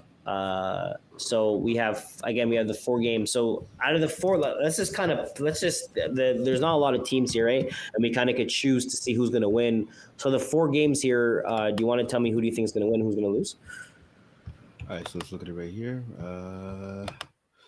So I think I have it right. One stop is I think they're going to get past the Party Ballers. Like you said, Party Ballers have a great defense. It's just their offense is inconsistent. And I was reading my article. The quarterback, I think it's Ezekiel Teed. I'm just going to get his correct name. My apologies. The quarterback, he's a rookie in terms of playoffs. He hasn't played any playoff games, or he hasn't led a team to the playoffs as a quarterback. I'm just looking at his name here. It is for BC Lions. No, for Party Ballers. So is Ezekiel Teed or Tide? Yeah. Anyways, he hasn't guided a team to the playoffs as a quarterback. I've seen him play a great athlete. Again, he plays for the BC Lions. Good size. He plays receiver. He's not your traditional quarterback. And I think playing against a one-stop defense that is aggressive as they are, I think One Stop's going to make enough plays on both sides of the ball to get the W. I will say when I watched One Stop, though, against the Silent Ticklers the other night, yes, Ryan McNally, their defensive leader, wasn't there. They looked a little off kilter, though, a little bit on defense, but especially on offense. Michael Caparelli he wasn't as crisp as usually is. And that game against the Silent Ticklers, he struggled a little bit. A couple of missed throws or a couple of drops by his receivers as well. I still think they'll be able to get by the Party Ballers. Shake and Bake and Vultures, again, that's going to be a great contest. I think that's going to be a shootout. I want to say Shake and Bake's going to get the W. I think the Vultures actually, I'll give you a preview of my upcoming article. This is going to come out Saturday. I'm going to have the Vultures as my upset special in that game. Again, James Drysdale, I think he'll be able to just make a couple more plays and help prevent a couple more plays defensively for Shake and Bake. Fins up against Cushing Corinthians. I'm gonna go with Cushing Corinthians 13. Maule should be there. I think their depth at wide receiver is going to be just a bit too much for the Fins up defense. Fins up has some great players. Don't get me wrong. I just think they'll be able to make maybe one or two more plays than Cushing Corinthians. Silent Ticklers and Idaho U the Pimps. I always like Silent Ticklers. I mean, Daniel Mancini is a monster. Adam Rosen, these guys are monsters. They've been together for a million years. Idaho U the Pimps, those Idaho U the Pimps. I mean, they're talented on both sides of the ball. Their defense, though, is a little suspect. They gave up a lot of points. You know what? Silent Ticklers in the upset. Okay, nice. Yeah. So I'm kind of going the same way for you. One Stop versus Party Ballers. Me depends on the rush for One Stop. I'm not exactly who's rushing there. If they have a good rusher, I'll give it to One Stop. Shaking Bake versus Vultures. Yes, I got Luca Lucchesi, the snapper. He also rushes. He's good. Okay, so if he's able to contain the quarterback, because he runs every second play. So I mean, if he's able to contain him, you guys have a chance. If you can't contain him, it's going to be a long day. Even though One Stop has a lot of athletes as well, it's annoying when your rusher misses he looks to throw first, but if it's not there, he rolls out one side. If your rusher misses him, if your rusher can make at the beginning, if he's able to get a couple sacks, he'll get out of the momentum. But if your rusher's missing him and he's running for 15 yards, juking some players, getting that, it's like a game breaker. Then it becomes no stopping him. Shake and Bake versus Vultures. I'm going to give it to Vultures here. I think Benny's going to have a very good game plan going into this. I think he's going to be composed. I think Vultures is a team that they should make it to a semifinals type of team, especially with their roster. If James is there, I think James for this team, Shake and Bake, I think James has enough firepower to kind of get through this defense. Kush versus Fins Up. I'm going to give it to Fins Up. I think Willpower is just going to do willpower things. A lot of people doubt him. I don't. It comes to a point like there's only so much you could doubt the kid for, where you kind of just gonna have to hop on the train, and I think they're gonna be able to come up with the win. And then Silent Tickers versus Idaho. I'm gonna give Silent Tickers the win here as well. Idaho, I think they're just gonna focus more on Division 3. I don't know what it is. I think they'll win a Division 3 championship, but I think Division 2 they're gonna have an early sit out where Silent Tickers are just gonna coming out with the win, and they're just gonna be able to perform a bit better than Idaho. Yeah, I mean, listen, again, like I said, we seem to be walking together on those picks. I mean, I have a lot of time between now and Saturday when the article comes out. Maybe I'll change my mind, but I doubt it. So I want to say quickly before we hop to Division 1, congrats to Nova Guard. They ended up getting up to Schneid, got their first W of the season. They knocked off KGP 39-30 this past Sunday. St. Laurent got the score, keep that game.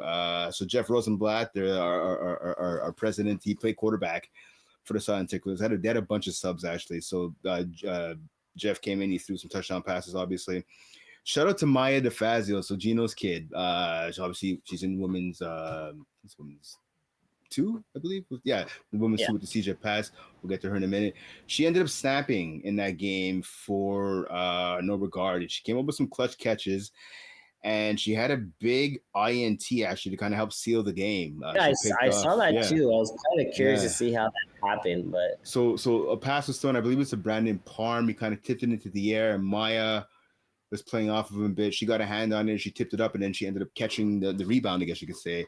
And she got the INT, so the bench erupted, and I guess she kind of all erupted. It was awesome. Maya's a great kid.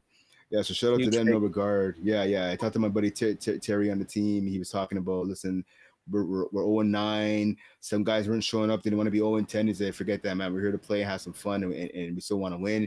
He guaranteed me they'll be back in the spring season. No regard, they'll be better than ever. Shout out also to Sanders. Sanders had 4 TD catches in that contest. He was phenomenal. Sanders doing Sanders things, as always, in that game. All right, that's good. Division 1.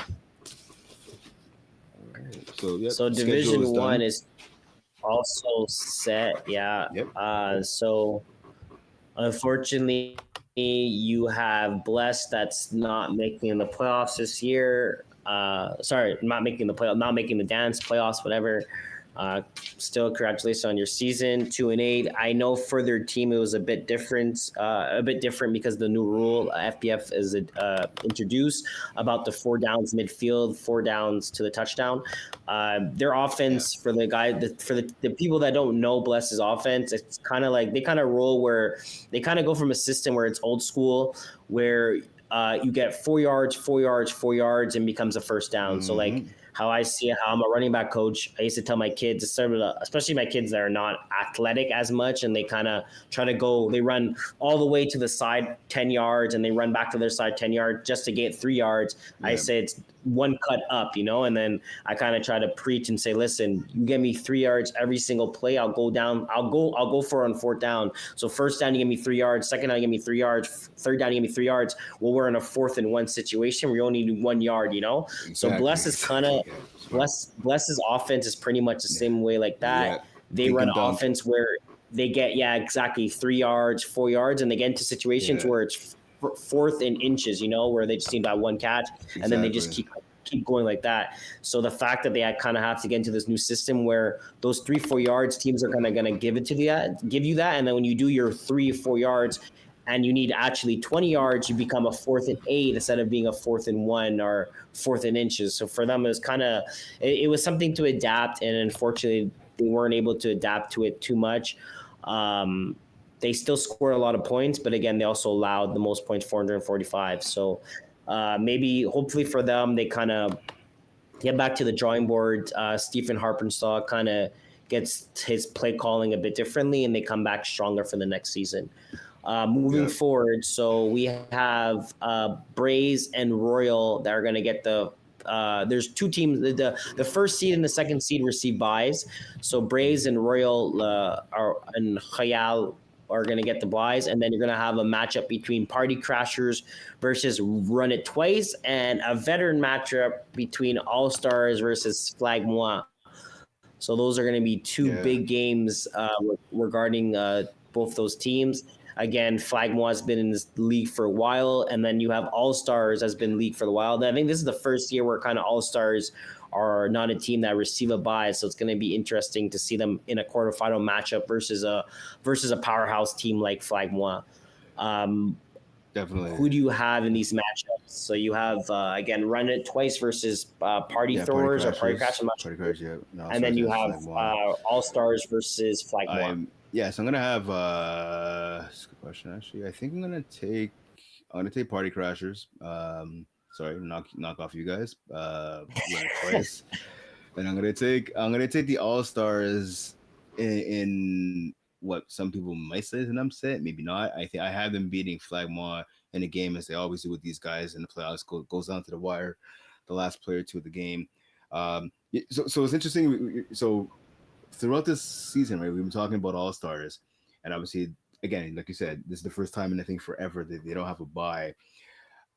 You look at the All Stars, right? We talked about it last week right on the podcast. They needed to get 2 W's to make sure they could finish where they finished in the standings, and to make sure they didn't get caught and eliminated either by you guys or by Bless, right? The All Stars get the sweep. They knock off Bless 49-40 in Chattagee last Sunday. Then they beat you guys 45-28 this past Monday in Laval. What did you? I want to ask. What did you see out of the All Stars, and how far do you think they can go in the playoffs based off what we've seen in the last couple of weeks from them? Well, they kind of had a weird schedule in their last couple games. Yeah. One thing I have to say, so one thing I do have to say is that I can't really talk about them playing. So I'm just going to pick up their schedule here. So so week 12, when they played Bless and they had to win that game because they lost versus us the week before that, they kind of showed that they meant business. They won 54-28. Yep. Then they played Royal. They lost that game 26-20. So they kind of got into a situation, and that's the game where they had we kind of had a situation where Kevin Wyatt did actually get suspended for that week. Right. Some things were said. The ref kind of made a complaint.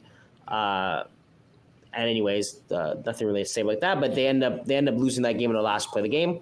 Mm-hmm. Then they play Bless again. They play Blesses again, but then they play Run It twice.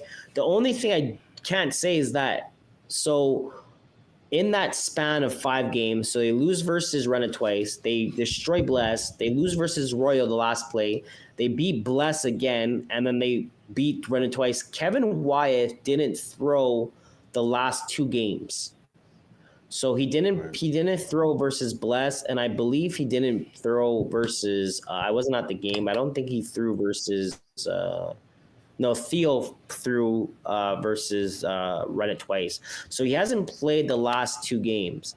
So the games that didn't matter, he took care of business versus Bless. But again, Bless is a team that's not that good. And the games that did matter, where he played Run It twice, he lost. And then he played Royal, he also lost. So the games that kind of where you played the worst team in the division, you win both of them, and the games that you play versus in between the pack, you lose against them. So hopefully that's not something where it becomes an issue, because they're playing Flag One. Flag One is it's a better team than Bless. I think they're kind of around the same around Royal, and they're better than they're better than us. So it's kind of unfortunate that he didn't throw the last 2 games, and then he has to go into the first round playing a team like Flag One. It would have been nice to kind of see him end the last 2-3 games of the season to kind of see exactly how he's going to do. He did take care of business against Bless, but then again, as I said, they allow the most points in the game, and I feel like that's a game that they should have won. So it's kind of hard to tell, right? Their defense did a good job on making stops as well, but they did also have a couple subs as well too. So it's kind of hard to say where exactly I feel how they stand right now. Okay, that's fair. I mean, listen, it's Kevin Wyatt. Having 2 games off is not the end of the world. If anything, may give him a chance to rest. But you're right; it's hard to keep up momentum. It's just exactly. Okay, that's fair. Yeah, it's just having those games off and then going into playoffs versus playing versus a very good team. You know, 100%, 100%, and then 100%. I think there's anyone that can do it would be Kevin, but playoffs, like you said, no, for sure, animal. It's a different animal, though. It's the reason why he's who he is, you know. But again, every year becomes different. It changes, right? So I just think, I feel like if they played a team like Bless in the first round, which kind of like the matchups they usually get, you know, you kind of get into that situation where a lot of times where it becomes All-Stars versus Bless, you know, Bless All-Stars take care of business. They win by 20-25 and they get ready for the next matchup. They don't have the privilege to do that right now. They don't have the privilege to do that this year. We're going to play one of the top teams in FPF history, you would want to say, it's going to be a very good. It's 2 teams that are familiar with each other, 2 teams that kind of know each other and how they play. So it's kind of, a lot of people say this is a kind of a final matchup that sometimes you see, but instead of being a final matchup, you see that as a quarterfinal. So yeah, exactly. So okay, so are you saying right now it's going to be an upset, like a flag victory, a flag Monsac W? I don't know. I don't know who to side with. If someone asked me who do you think is going to win, I really don't know. I feel like it's 2 even teams, two crazy rosters as well. I think it's like, as I said, this could be a final matchup, and I wouldn't blink my eye thinking, oh, how are these 2 teams in the finals? I'm like, oh, that kind of makes sense, you know. So the fact that they're playing versus each other first round, it's interesting. Oh, definitely. Quick shout out, obviously, again, talking about the All Stars. Jordan McLaren in the game against Renner twice, 4 INTs for McLaren. 2 of them he ran back to the house. So that's no matter what division you're in, that's pretty impressive. Quickly, the Braves fall 44-32 to Royal Luminaire. Obviously, the top 2 teams in Div 1. How much confidence do you think that gives Royal Luminaire heading into the dance? And do you think that's going to be a finals matchup? Who was the quarterback for Royal? Who was the quarterback for Braves? It was Joe. Joe threw 5 INTs. It's a shocker. I'm gonna look. Yeah, Joe Mahir, 5 Through INTs. 5 INTs. Wow. Well, okay, I'll give him benefit of the doubt. He just came back. He hasn't thrown a ball for a while. It seems he hasn't played a lot of the last couple games. They've even for 5-5, they had Gab Champagne at Q, and also I believe I forgot the other guy's name, but they had 2 guys at quarterback. So I think this is Joe's. Yeah, so I guess I no JD. I think JD was at Q2 at some point. Yeah, that makes so sense. I think, and for their 5v5 team. So I mean, welcome back to the league, Joe. 5 INTs is not the greatest.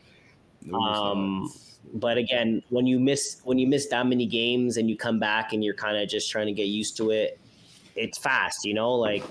Yep. You kind of have to get back into the momentum. So again, like it is surprising. 5 is a lot. Like if you said 3, I'd be like, oh, okay, but five is a lot. Yeah. I'm assuming at least one of those could have been like a Hail Mary before halftime or at the end of the game, kind of Hail Mary. So there could be that as well. But anything over 3, it's a lot in touch. But again, he hasn't played flag for a while. So especially for a quarterback to kind of get back into momentum in a Division 1 concept and kind of like the teams you're playing against, especially versus a veteran team like Royal, when you have Jalen and AJ and you have Mark, Jesse, Alex Guimau as a team as defense. And then you have Ethan is rushing at you as a speeding bullet. I mean, it's probably one of the hardest things to do when you're coming back into action.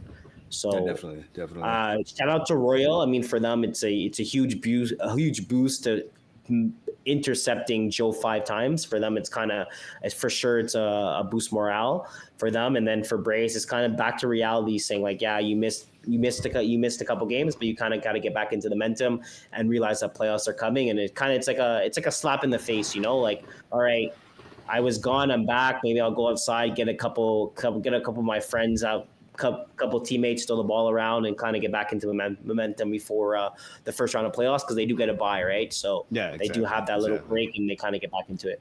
Let's go into. You want to do women's or co-ed first? Let's do women's. Let's do the ladies. Okay. So women's 2. So women's 2. So a couple of games coming up. 2 games tonight. As we said, women's 2 for playoff breakdown. So everything's already set though. We have our teams that are made it. We have 2 games that are left. 4 games that are left. Sorry, 2 games. You have ex-cons that actually finally made that push. We were kind of talking about them to see if they're going to get in. They're 5-4, so they're officially in. They have nothing to worry about. The Aces also 2. You guys are in. Cavs are 1-7, 1-7-1, so they're kind of just playing to get extra win here.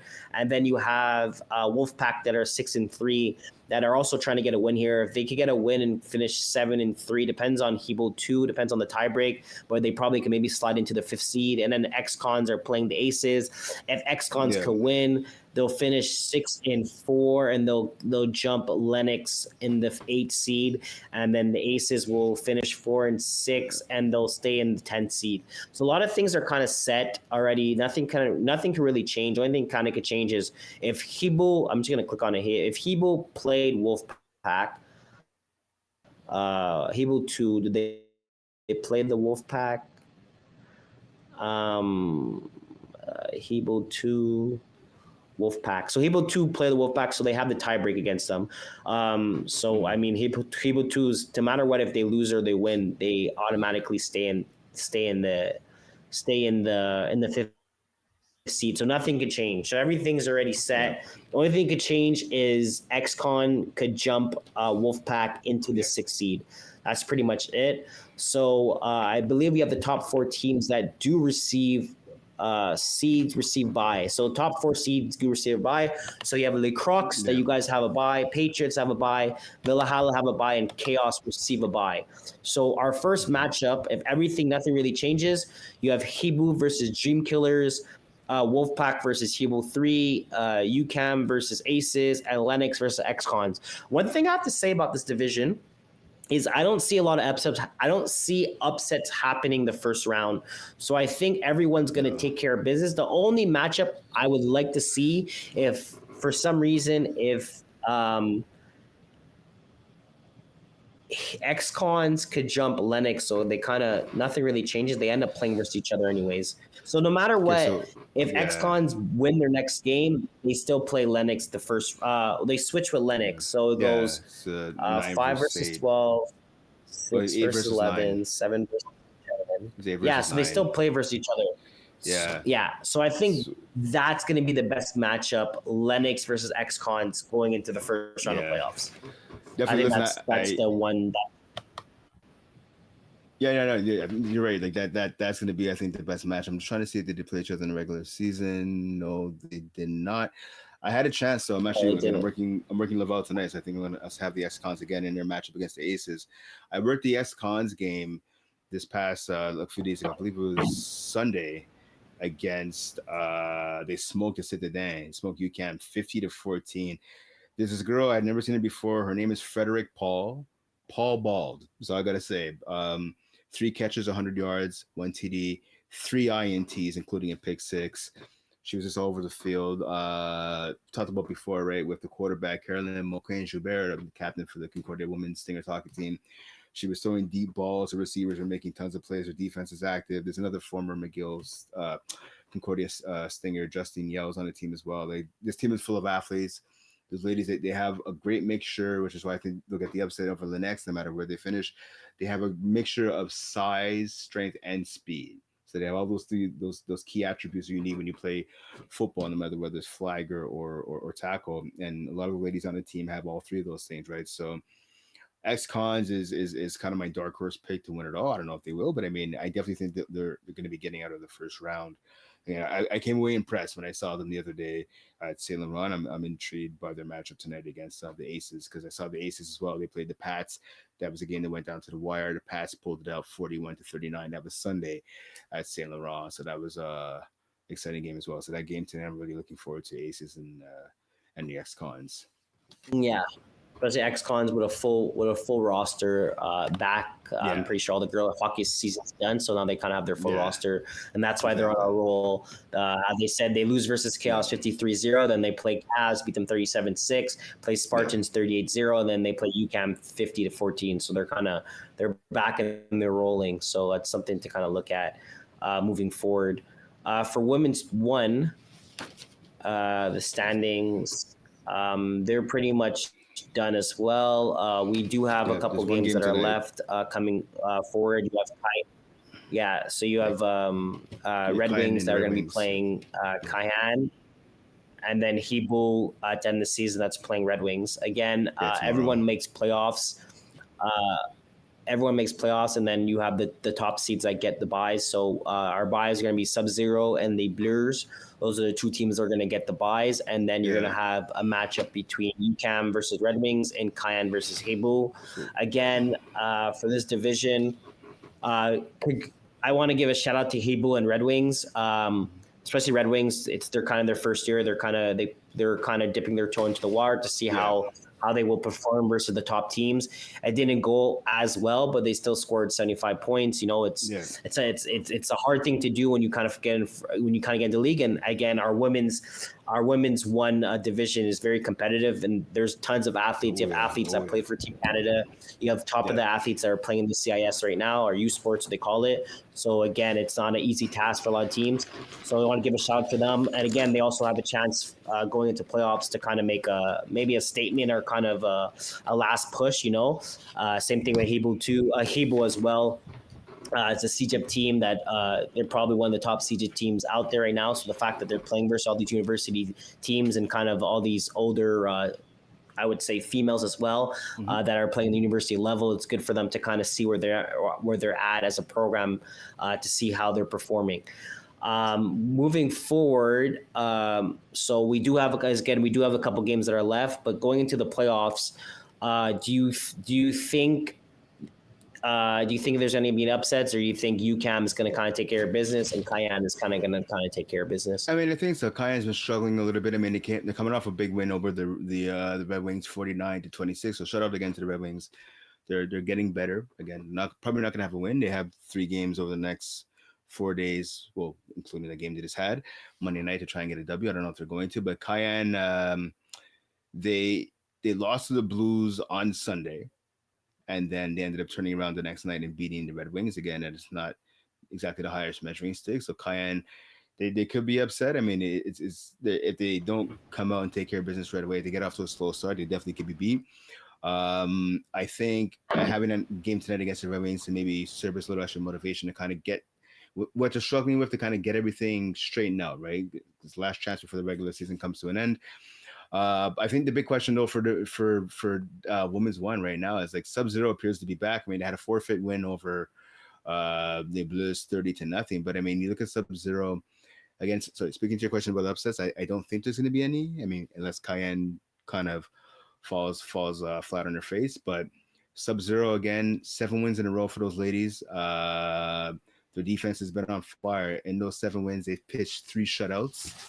Right, they've let in 37 points combined over the last 7 games. They're giving up an average of 5 points a game, 5.2, so less than a touchdown if you want to do that math quickly, right? So I mean, the defense is impenetrable. I think Sub-Zero, we talked about, they had not necessarily a struggle, but they weren't looking like the regular selves earlier this year. I think they're back, and it's their division to have pretty much. I think Women's One. Mm-hmm. I don't see them getting knocked off by anybody, unfortunately. I could be wrong. Yeah. Other teams could prove me wrong. I'm just saying I don't think it's No, me either. Well, it's going to be.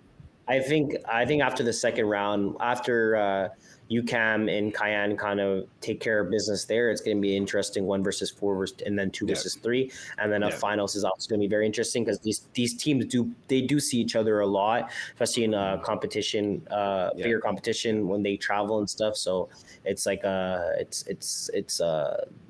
it's like they kind of change spots. Like this team wins here and they win here and they win here. So it's going to be interesting who's going to win the Women's One this year. Definitely. Hey, so listen, so we're going to hop over to co-ed now, right? I got to bounce. I got to roll for scorekeeping. It's actually happening a little earlier than it's supposed to be tonight. So, okay, you're going to bang out the rest of co-ed and 5v5. So 7:45 right now. Sir. So, all right. Just want to say thank you guys for tuning in. Quaysie's going to handle the rest of it. Thank you to Ali. Thank you to you guys for listening. And don't forget to like and subscribe on our YouTube channel. We want to get up to 1,000 subscribers.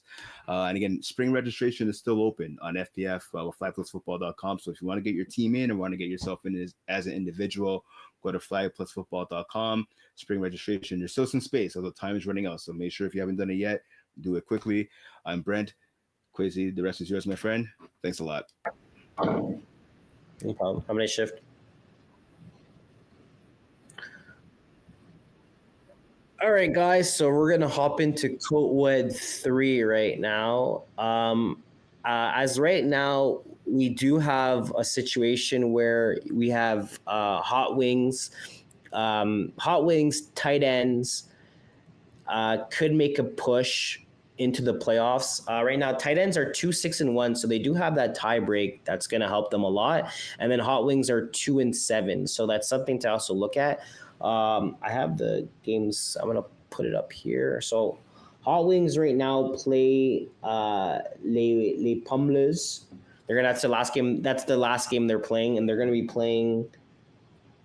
They play tonight, so that's going to be a very good game to kind of see who's going to get into it. If Hot Wings could beat them, they will go into 3-7, and that would drop the Pums into 3-7 as well. But they win the tie break, so it's going to be also depends on tight end, as if tight end could win their last game as well. And tight ends play Thunder Villains, and they play. Also, they play tomorrow, so we're going to have to wait and see exactly how those last 2 games kind of finish to kind of see what's exactly going to happen. For playoff breakdown, 12 teams qualify. Seeds 1 and 4 do receive buys.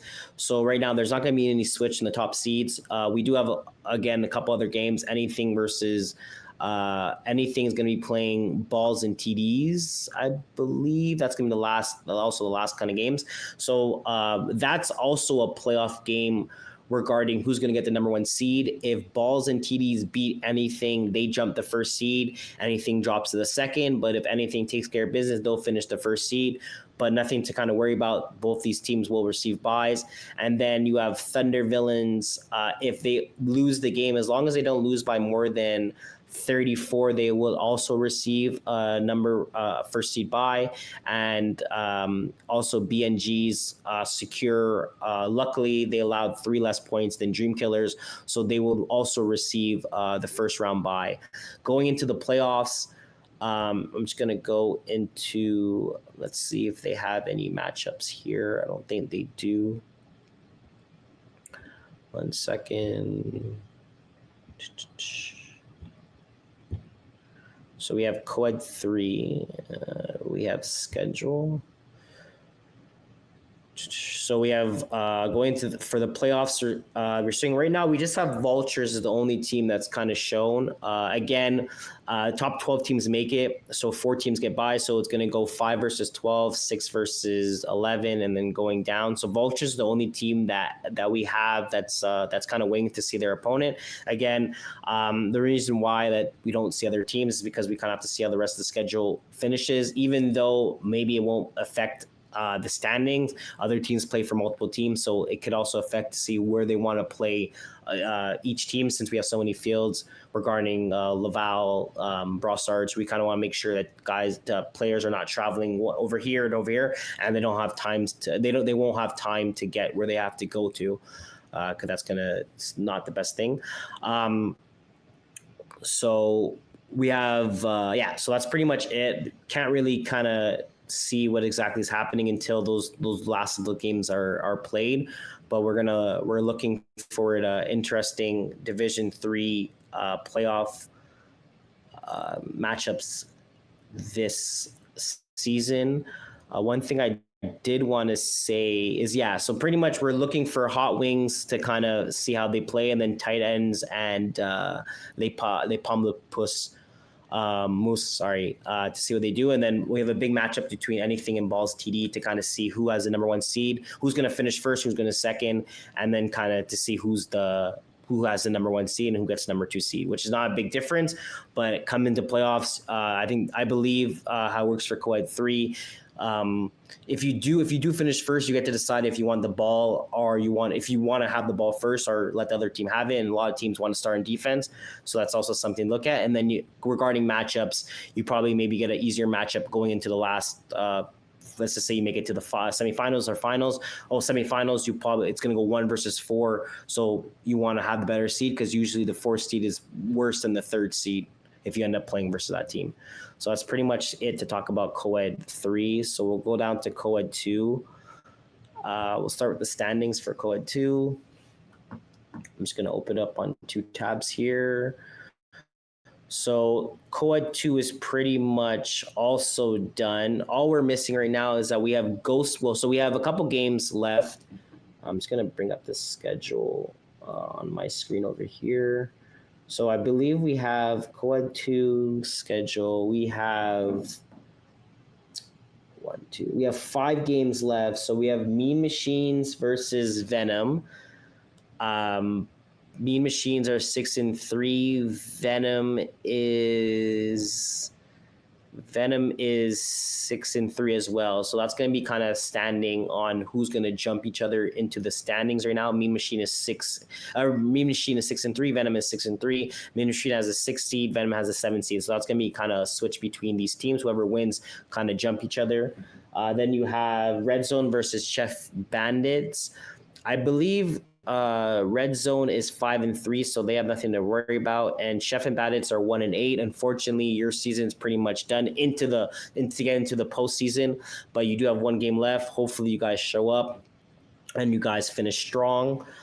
Then we're gonna have Ghostbusters versus Daycare, which is actually this is a pretty big matchup for Ghostbusters because they need a win between Daycare. Daycare is 5-4. Daycare also could use a win too. If Daycare gets that win, they'll be able to jump up to the ninth seed, which is a better seeding for them. And then for Ghostbusters, because they're 3-6, they need one win here, but they have to make sure they allow less than 18 points versus a very strong Daycare team. So it's going to be interesting. That game's actually going to be happening tomorrow at Stad Hubert. So we're going to have to wait for that one. And then we end with Red Zone versus Flag Force One. Unfortunately, Flag Force One, you guys, your season's also officially done. You do have one game left, so I mean, you won't be able to get into the post seed. You guys are 2-7, and then for Red Zone, you guys are 5-3. You guys have 2 games. I guess one game got postponed, so I'm not exactly sure. Oh no, sorry, you guys played Chef Bandit. Sorry. So Chef Bandits are 1-8, and then you guys play Flag Force One. So you guys play 2 of the bottom seeds. So that's 2 games that Red Zone could actually win, and they could finish up to 7-3 actually. So 230, they could actually jump up to the 5th seed if their defense can allow less than 20 points in the next 2 games. Going on to the playoff breakdown, there's no teams that get buys, so pretty much it's going to go 1 versus 6, 2 versus 5, kind of like 15, kind of like what Brent was kind of saying in division. I think we're talking about division 5B, kind of like it's more like an old school situation where you play top team versus play bottom team, and then it gets reseeded. So usually what happens is I don't think there's going to be a lot of upsets going forward. Again, it's going to be interesting for a team like Daycare that's going to probably play versus Mean Machines. I think that's going to be a very good matchup because Daycare is a very good team. They lost a couple games by 1 score here and there, so they definitely could be a team that could have been more on the top teams. Also, a team like Tonics, where they started the season super off well. I think they started 5-0 or 4-1, and they kind of dropped the last couple games here as well, team. So they're a very veteran team as well. So if they end up playing a team like McNuggies, that's also going to be a very good matchup going first round. It's something you don't really see, but it's going to be something very interesting to look at moving forward when playoffs do happen. And playoffs for Co-Ed 2, I believe, is going to start this weekend on Saturday. I'll just confirmed. We're going to look at it here. So yeah, we're gonna have 1, 2, 3, 4, 5, 6, 7, 8. We're gonna have 8 playoff games from Sunday to Sunday. So pretty much all the games are gonna be taking part in Laval in the Dome, and we have 1 game in the main. So a lot of teams are going to see they're competitive, and kind of you're going to actually see who you're going to play up next round after all these games played, and it comes back to back. So we have a game at 3, 4, 4, 5, and the last game at 10 p.m. So that's going to be interesting to see. If you guys want to watch Co-Ed 2 football, Laval is going to be the spot to be at this Sunday coming up. So we're going to go into division. We're going to go into Co-Ed 1 right now. Skip there. So Co-Ed 1 is also the season's the regular season's done right now. We have our 8 teams that are made it to the playoffs. I want to give a shout out to Fit Squad, Marnox, Easy Fun, Party Mix. You guys had a great season. Fortunately, this year for Co-Ed, it was really competitive. Fit Squad, also want to give a double shout to you guys. You guys almost made that final push where me and Brent, well, especially me, I kind of wrote you guys off. I figured you guys are going to finish the season around 2-8 or maybe 1-9, kind of like Party Mix did. But you guys got some impressive wins. You guys kind of showed that you guys did actually belong here. Unfortunately, you guys played Hashmazos at the last game. You guys fortunately lost that game. It was a close game. I'll just kind of bring it up here, something to kind of also look at. You guys lost 42-24. Again, Tam is the quarterback for this team, veteran team as well. I believe they used to be a team called Power Rangers, so they were actually one of the top teams that used to play co-ed, so they're kind of revamping their team as well, getting new players kind of in and out. So the fact that you guys lost against them, I mean, it was a hard match, but the fact that you guys had a chance to make that playoff push, it's very impressive. So moving forward into the playoffs, playoff breakdown, there's no buys. in this division. Everyone kind of plays versus each other. Again, we have the 1 seed versus the 8 seed, and then we go 2 versus 7, 3 versus 6, 4 versus 5. One thing that's very interesting about Co-Ed 1 is that it's so competitive that I can't even tell you now who's going to win, who's not going to win. Again, I play for Domino's, so I'm going to say we're going to win, but looking down the list, like all these teams are super good. Everyone is above 500 or higher. So it's pretty much it was a competitive field, and there's a lot of super good talent, men wise, female wise.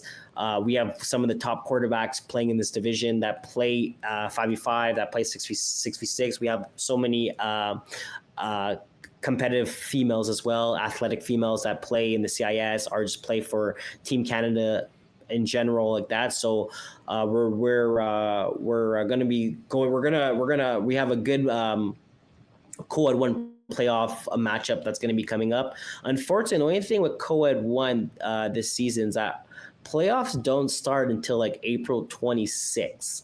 So we have a big gap. Yeah, April 26th is the first playoff match. So right now we're April 9th. So we're going to have about a good, I would say, 16 days until the first playoff match. So we have a long wait until the first round of playoffs. That's what happens when you only have 12 teams in a division. You kind of have to wait a bit longer for the playoffs to happen. So we have the IG versus Hushma Zones. You have Plenty of Fish versus Banana Nice Try, Dominoes versus Pass Whipping, The Merge versus Kiss My End Zone. If I had to choose 4 teams here to see who's going to win, I would give the IG team. I would say the IG team is going to take care of business versus Hushma Zones. I think they're a bit faster regarding all around. I think they're just a bit better than Hushma Zones. I think Tam kind of struggles a bit. That's the reason why they kind of had a situation where they had to win their last game to get into the playoffs. So I think IG's just going to take care of business. Plenty of Fish versus Banana Nice Try. I want to give a shout out to Mode, actually. Mode's the quarterback for Plenty of Fish. Her numbers this year were actually insane. I just want to bring it up here. Am I able to see it here? Yeah. So Mode the class. She went 2,023 yards, 52 touchdowns, 11 INTs. It's kind of a lot of INTs. She's throwing 1 a game, but her stats are insane. So I just want to give a shout out to her. I think she is going to win QB of the year. I believe so, or she'll be close to it. I think we have also a women award too. I think she's going to win that. Her numbers were insane. I had the chance to play against her, and I believe she dropped 58 points against my team. So, and we're a good defensive team. I don't want to give too much praise to my team, but we're a very good defense team. The fact that she scored 48 points against us kind of shows that she's the real deal as a quarterback. So again, I just want to, so the teams, I don't kind of have to go back to there. So I'm going to give, so as I said, I think the IG team is going to beat the Hushma Zones. I'm just going to actually pull it up here so it's easier to look at. So Co-Ed 1 schedule playoffs. Yeah. So Plenty of Fish, Brent, Nice Try. What I was getting at, again, that's going to be a very good game. Both super good teams. So to be honest with you, I don't know who to choose. If I had to choose one, I would give it to Banana Nice Try, just because they just added Anthony Breeswatt to their roster. Solid receiver. So it's a good pickup for them. They had him for the last 5 games. So that's pretty good. Dominoes versus Pass Whipping. I have to pick my team. Again, we played Pass Whipping week 3, I believe. We did beat them, so I think we're able to take care of business. And the Merge versus Kiss My End Zone. Depends on the roster Kiss My End Zone has. I think they're the team that had the most inconsistent roster. The roster is huge, just to kind of look at it, so people don't think I'm crazy. They had if it's gonna pop up here. If it doesn't, yeah. So they had a lot of players this year kind of subbing in, like a lot, if you guys could see here. So that's the only thing that I'm kind of skeptical about, the fact that they had a lot of subs and they didn't really have a lot of chemistry as for their quarterback Jimmy and some of their top receivers to kind of have the chemistry together. Exactly, like a receiver like James Trice, so he only played 6 games. Isaiah, he only played 6 games. those are probably two of the main guys. Some of their females as well didn't play that many games, so to kind of have the same chemistry, to be on the same page as them, it's going to be kind of hard to kind of get into that in the first round of playoffs. You kind of want to get that during the season. That's the reason why we have 10 games. So I'm going to give the Merge the benefit of the doubt. They're a team that's been playing with each other for a while. They play in a different type of leagues as well. I believe they won a couple championships in other divisions. This is their first year. I think this is their first season, or their second season coming into FPF. With this co-ed team. So I think they're going to have a better chemistry, and I think they'll be able to take care of business versus Kiss My End Zone. So that's the first round matchups that I think that's going to happen. We're going to jump to men's rec right now. We're just going to go into the standings. So as again, we have Mercenaries that are going to be the top seed versus Green Monsters going to be second. Trap Stars will finish, I believe that they should finish third. First Down Stiffeners, they should finish fourth. Passos are fifth, Zero is sixth. So nothing's going to change between the standings. We do have some games that are left with a couple teams, but they're not going to really change anything just because Green Monsters do have the tie break. They do have the tie, so if Trap Stars win their last two games, it's not going to matter. The fact that they finished 7-3 because Green Monsters have a tie, so they will finish the second seed. Playoff breakdown. 1 and 2 seeds do get buys, so Ministries and Green Monsters will get a buy, and then you'll have Trap Stars versus Zero and First Down versus Pass Holes. I think both teams are kind of take care of business. I think Trap Stars and Zero versus Zeros, Trap Stars going to win. First Down is going to be Pass Holes, so I think that's going to kind of finish the first round of playoffs, and then we're going to go into the second round. So that's kind of like my opinion on going team. Just to kind of look at Trap Stars' last two games to kind of just talk about something different. Trap Stars play Mercenaries tonight, so that's also going to be a very good game. Trap Stars they played before. Mercenaries won 33-19, so it's kind of like a rematch after 10 days. They played March 31st in Saint Laurent. Now they're playing today in Laval. So that's going to be kind of a little revenge game versus Trap Stars to kind of get them ready just before playoff starts. And then they play a kind of a weaker Zero team to kind of establish them fully before they get into playoffs. But Mercenaries versus Trap Stars is going to be a very good game. Again, Trap Stars is a veteran team. Mercenaries is right now, they're the top team that's kind of rolling over teams. So for Trap Stars, again, they get a rematch just before playoffs to kind of see where they stand. So that's going to be a good game for them just before playoffs start as well. So they lost 33-19. Hopefully they can make it a bit closer. Instead of losing by 14 points, maybe they can lose by maybe like 6 or 7 and give them some more momentum going into playoffs. Other than that, nothing really to talk about. We'll go into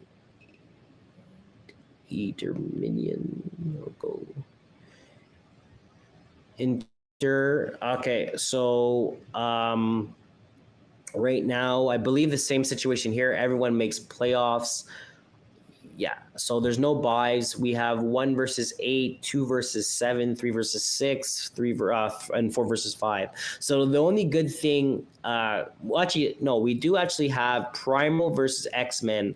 That's going to be a big matchup because the winning team here is going to play Gamblers Anonymous. So if you could win this game, Primal versus X-Men is gonna be pretty much it's a big matchup for these two teams. Just because whoever gets to play Gambler Anonymous, it's an easier matchup instead of playing 5 guys into the first round. So Blue Drive pretty much get a good matchup versus Quebec U16. They're 1-9, so they should take care of business. And then Primal is gonna either play 5 guys or X-Men's going to play 5. For X-Men or Primal's going to play 5 guys, depending who wins or loses. So that's something to look at. They actually either they play tonight or they play tomorrow. They play tonight at 8 p.m. So that's going to be a big matchup between both those teams. The winning team is going to get an easier first round matchup. And then moving forward, we're going to have... we will have 5 guys versus the third seed, and then Quebec U16 versus CTE. So that's going to be pretty much firm in those two teams. That's going to be a pretty good matchup. Last time CTE and Quebec 16 played, CTE won 21-6, and they only played 1. So CTE took care of business. They won by 12. They won by 15 points. So hopefully maybe something's going to change there. Usually when you play versus a team twice, especially with the coaching that Quebec U16 has, they're definitely going to realize how CTE plays. So they're able to make some adjustments, and maybe there's going to be an upset here and there. Who knows? I'm excited to see X-Men, whoever's that third seed versus that sixth seed. I'm very excited to see, because I think that's going to be a kind of a shitty situation if you do lose. So Prime over X-Men, whoever loses that game, whoever falls in that third seed to play a Five Guys team, because Five Guys is a very good team. They're 5-5 now. Their points for is 254 and points against is 250. So right now they're in between. Their offense defense is kind of the same thing. They're scoring 25 points per game and they're allowing 25 points per game. So it's like they have some good stuff going and some bad stuff going. But allowing 25 points per game is not bad at all, and scoring 25 points per game is pretty good compared to like a U16A team that's only scoring around 159. So for X-Men or Prime, whoever ends up losing that game, and that's going to be playing Five Guys, it's going to be a tough matchup for them. So something they're going to avoid. So hopefully they do realize that this game is a big matchup that's coming up tonight, and they realize whoever wins this game is going to get an easier game to play versus Gambless Anomalous that only has 3 wins. And I believe out of their 3 wins, they did play. They beat Quebec 16. They beat Quebec 16 UB, and they beat them actually twice. So and they also beat Five Guys as well. So that's 3 games that they win, but 2 of the games were against the bottom of the seed. So that's just something to look at. And then we're gonna finish right now with competitive 5v5. Look at the standings here. So for 5v5, again, everyone makes playoffs. There's no buys, so it goes 1 versus 8, 2 versus 7. Me and Brent were kind of talking about this a couple weeks ago. How we're saying if you're the top seed, it's pretty nice to play versus a Team Quebec U18B or U18A, just because they're not the strongest teams in this division. So it's kind of like a warm-up game compared to if you finish like a third to a 6th seed. You play versus teams that are pretty well known in this league, and anyone could kind of win these games. So again, how it's looking, we do have 2 games left. We have Vengeance versus Jameson's. So the winner of that game, I believe, the loser of that game is going to end up being the 4th seed.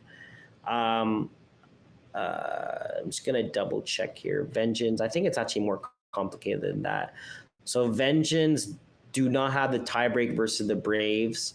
So if Vengeance win, they finish 7-3, but Braves have the tiebreak, so they'll have the points against them. And then Jameson's do have the tiebreak versus the Braves, but it will leave a 3-way tiebreak, and then it'll go points against, and then Braves have 217, so they're going to end up getting the 2nd seed no matter what. So no matter what, Braves are going to keep the 2nd seed. Doesn't matter these last 2 games. So we were going to have Flagmore at 1st, Braves at 2nd. The only thing that could change is Vengeance versus Jameson. So we're not sure who's going to have the 3rd seed, their 4th seed. And then the 5th, 6th, 7, 8 are going to stay the chain. So we have Flagmore versus Team Quebec, Braves versus Team Quebec, and then we're not sure if it's going to be Jameson's or Vengeance versus Party Throwers, and then Jameson's versus Vengeance versus Rose. So we can't really decide the last games in between the middle, 3 versus 6, 4 versus 5. We can't really decide who's going to be playing that game, because again, Vengeance versus Jameson's, it's not an easy win. It's not going to be an easy win for any of these teams.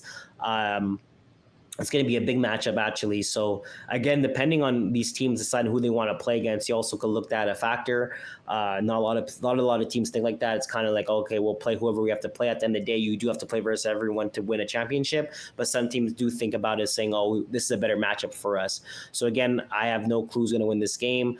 If I had to put money on it, I would give it to Vengeance, just because the veterans of Kevin Wyeth. But again, Jamesons are also a veteran team. I just think Kevin Wyeth, the quarterback for Vengeance, is a bit better than Jeff in the 5v5 right now, how it's working out. So I would give it to Vengeance. So mathematically, I would say Vengeance wins, but Vengeance doesn't have the bye versus Braves, so it's going to be Flagmore, Braves, Vengeance, Jameson, Rose, Party Crashers, Team Quebec, and it would go Vengeance will play Party Throwers, and then Jameson's versus Rose will end up playing in the first round of the competitive 5v5. That's how I think it's going to go. Maybe it won't be different if Jameson's do be Vengeance. It's going to be different. Jameson's will play Party Throwers, and then Vengeance will play Rose. So that's something to kind of look at after. I think. Sorry, I'm just gonna check to see. Vengeance plays Bray. They play April 11th, so they're gonna play Friday at. Oh my God, they play at 10:30. So I guess we'll find out pretty much on Saturday, maybe Saturday morning. You guys that are playing competitive, you guys are going to kind of see who's going to finish the third into the third and the fourth seed, and then who are going to be the matchups going forward. And then for the playoffs for competitive, for the schedule, it's going to pop it up here. The playoffs right now are only starting Thursday, April 24th. So you guys do have a big kind of group. You guys kind of have 2 weeks to kind of get things kind of organized and kind of see who you guys are going to play against. And then after, when it comes April 24th, that's where things are going to rolling. That's when things are going to start rolling, and we'll see who you guys are actually going to play against. But other than that, you guys are gonna have to wait until you guys. Oh, number 1 and 2 seed, you guys are good. 7, 8, Team Quebec, you guys are playing the top seed. But 4, 5, and 3, 4, 5, and 6, you guys are gonna have to wait to see who you guys are gonna be playing moving forward. That's pretty much it going down. So yeah, that's pretty much it. Going down, all the teams. So we did Division 6 men. We did co-ed. We did women's. We finished all those teams. I just want to say, moving forward, as we said, going into the playoffs, we will keep everyone notified on the FPF Facebook post and the FPF Instagram feed as well, because a lot of, just in case a lot of teams don't realize that a lot of the schedules are going to be coming out after a lot of the games are played, just because of conflicts and player conflicts and stuff like that. So you'll have to kind of make sure you guys are a bit alert to see when you guys are playing, but all the dates are set to see when you guys are playing. It just you don't know exactly who you're playing at what time you're playing, but the dates are not going to change. So the times could change, but the dates won't change. So just make sure you guys are kind of peaking and you guys are kind of looking out. Again, we will be posting so teams are aware and they're kind of have the acknowledgement to see what time they will be playing and who they'll be playing. But just to kind of, for you guys to kind of realize, to see, because we don't want any teams to kind of realize, we don't want teams to kind of not make their games or kind of not know that they had games, because it did happen in the future where teams would get notified the day before, which is something out of our control. We have a lot of teams and a lot of players in this league, so it's something that we can't control. It is what it is. And it comes to the point where teams don't realize that they play this day or what time, and they show up at 8 p.m. instead of playing at 6 p.m. because it got changed, and then for some reason there's a forfeit and there's nothing else we could do, unfortunately, in that situation. So just make sure you guys are kind of peeking at the FPF Facebook or the Instagram, because we'll give you guys updates so you guys are kind of aware of what's going on in the situation and what's going on for playoffs. And I also wanted to say good luck to all the teams for playoffs this coming winter. Winter is probably one of the biggest playoffs platform we have for FPF. It's for a veteran like me also as well. It's kind of to win a winter playoffs is probably pretty much the biggest playoffs you could win, or a championship you could win. So when you're able to win a championship in the winter, it's something to looking for. It's something to kind of look forward to. So I just want to give a shout out to all the teams that are competing. I want to give a shout out to the teams that made playoffs and that are be playing this weekend. And I just want to say good luck. And yeah, so that's it over here. If there's any suggestions or any feedback, you guys can reach me and Brent on Instagram. If you guys have any suggestions to make our podcast better, I want to say like and subscribe. We're almost close to 1,000 subscribers, so I think we're close. I think we're at 281 now. So I believe we're missing 19. So if we get to that 1,000 mark before the season's over, it would be perfect. And yeah, peace.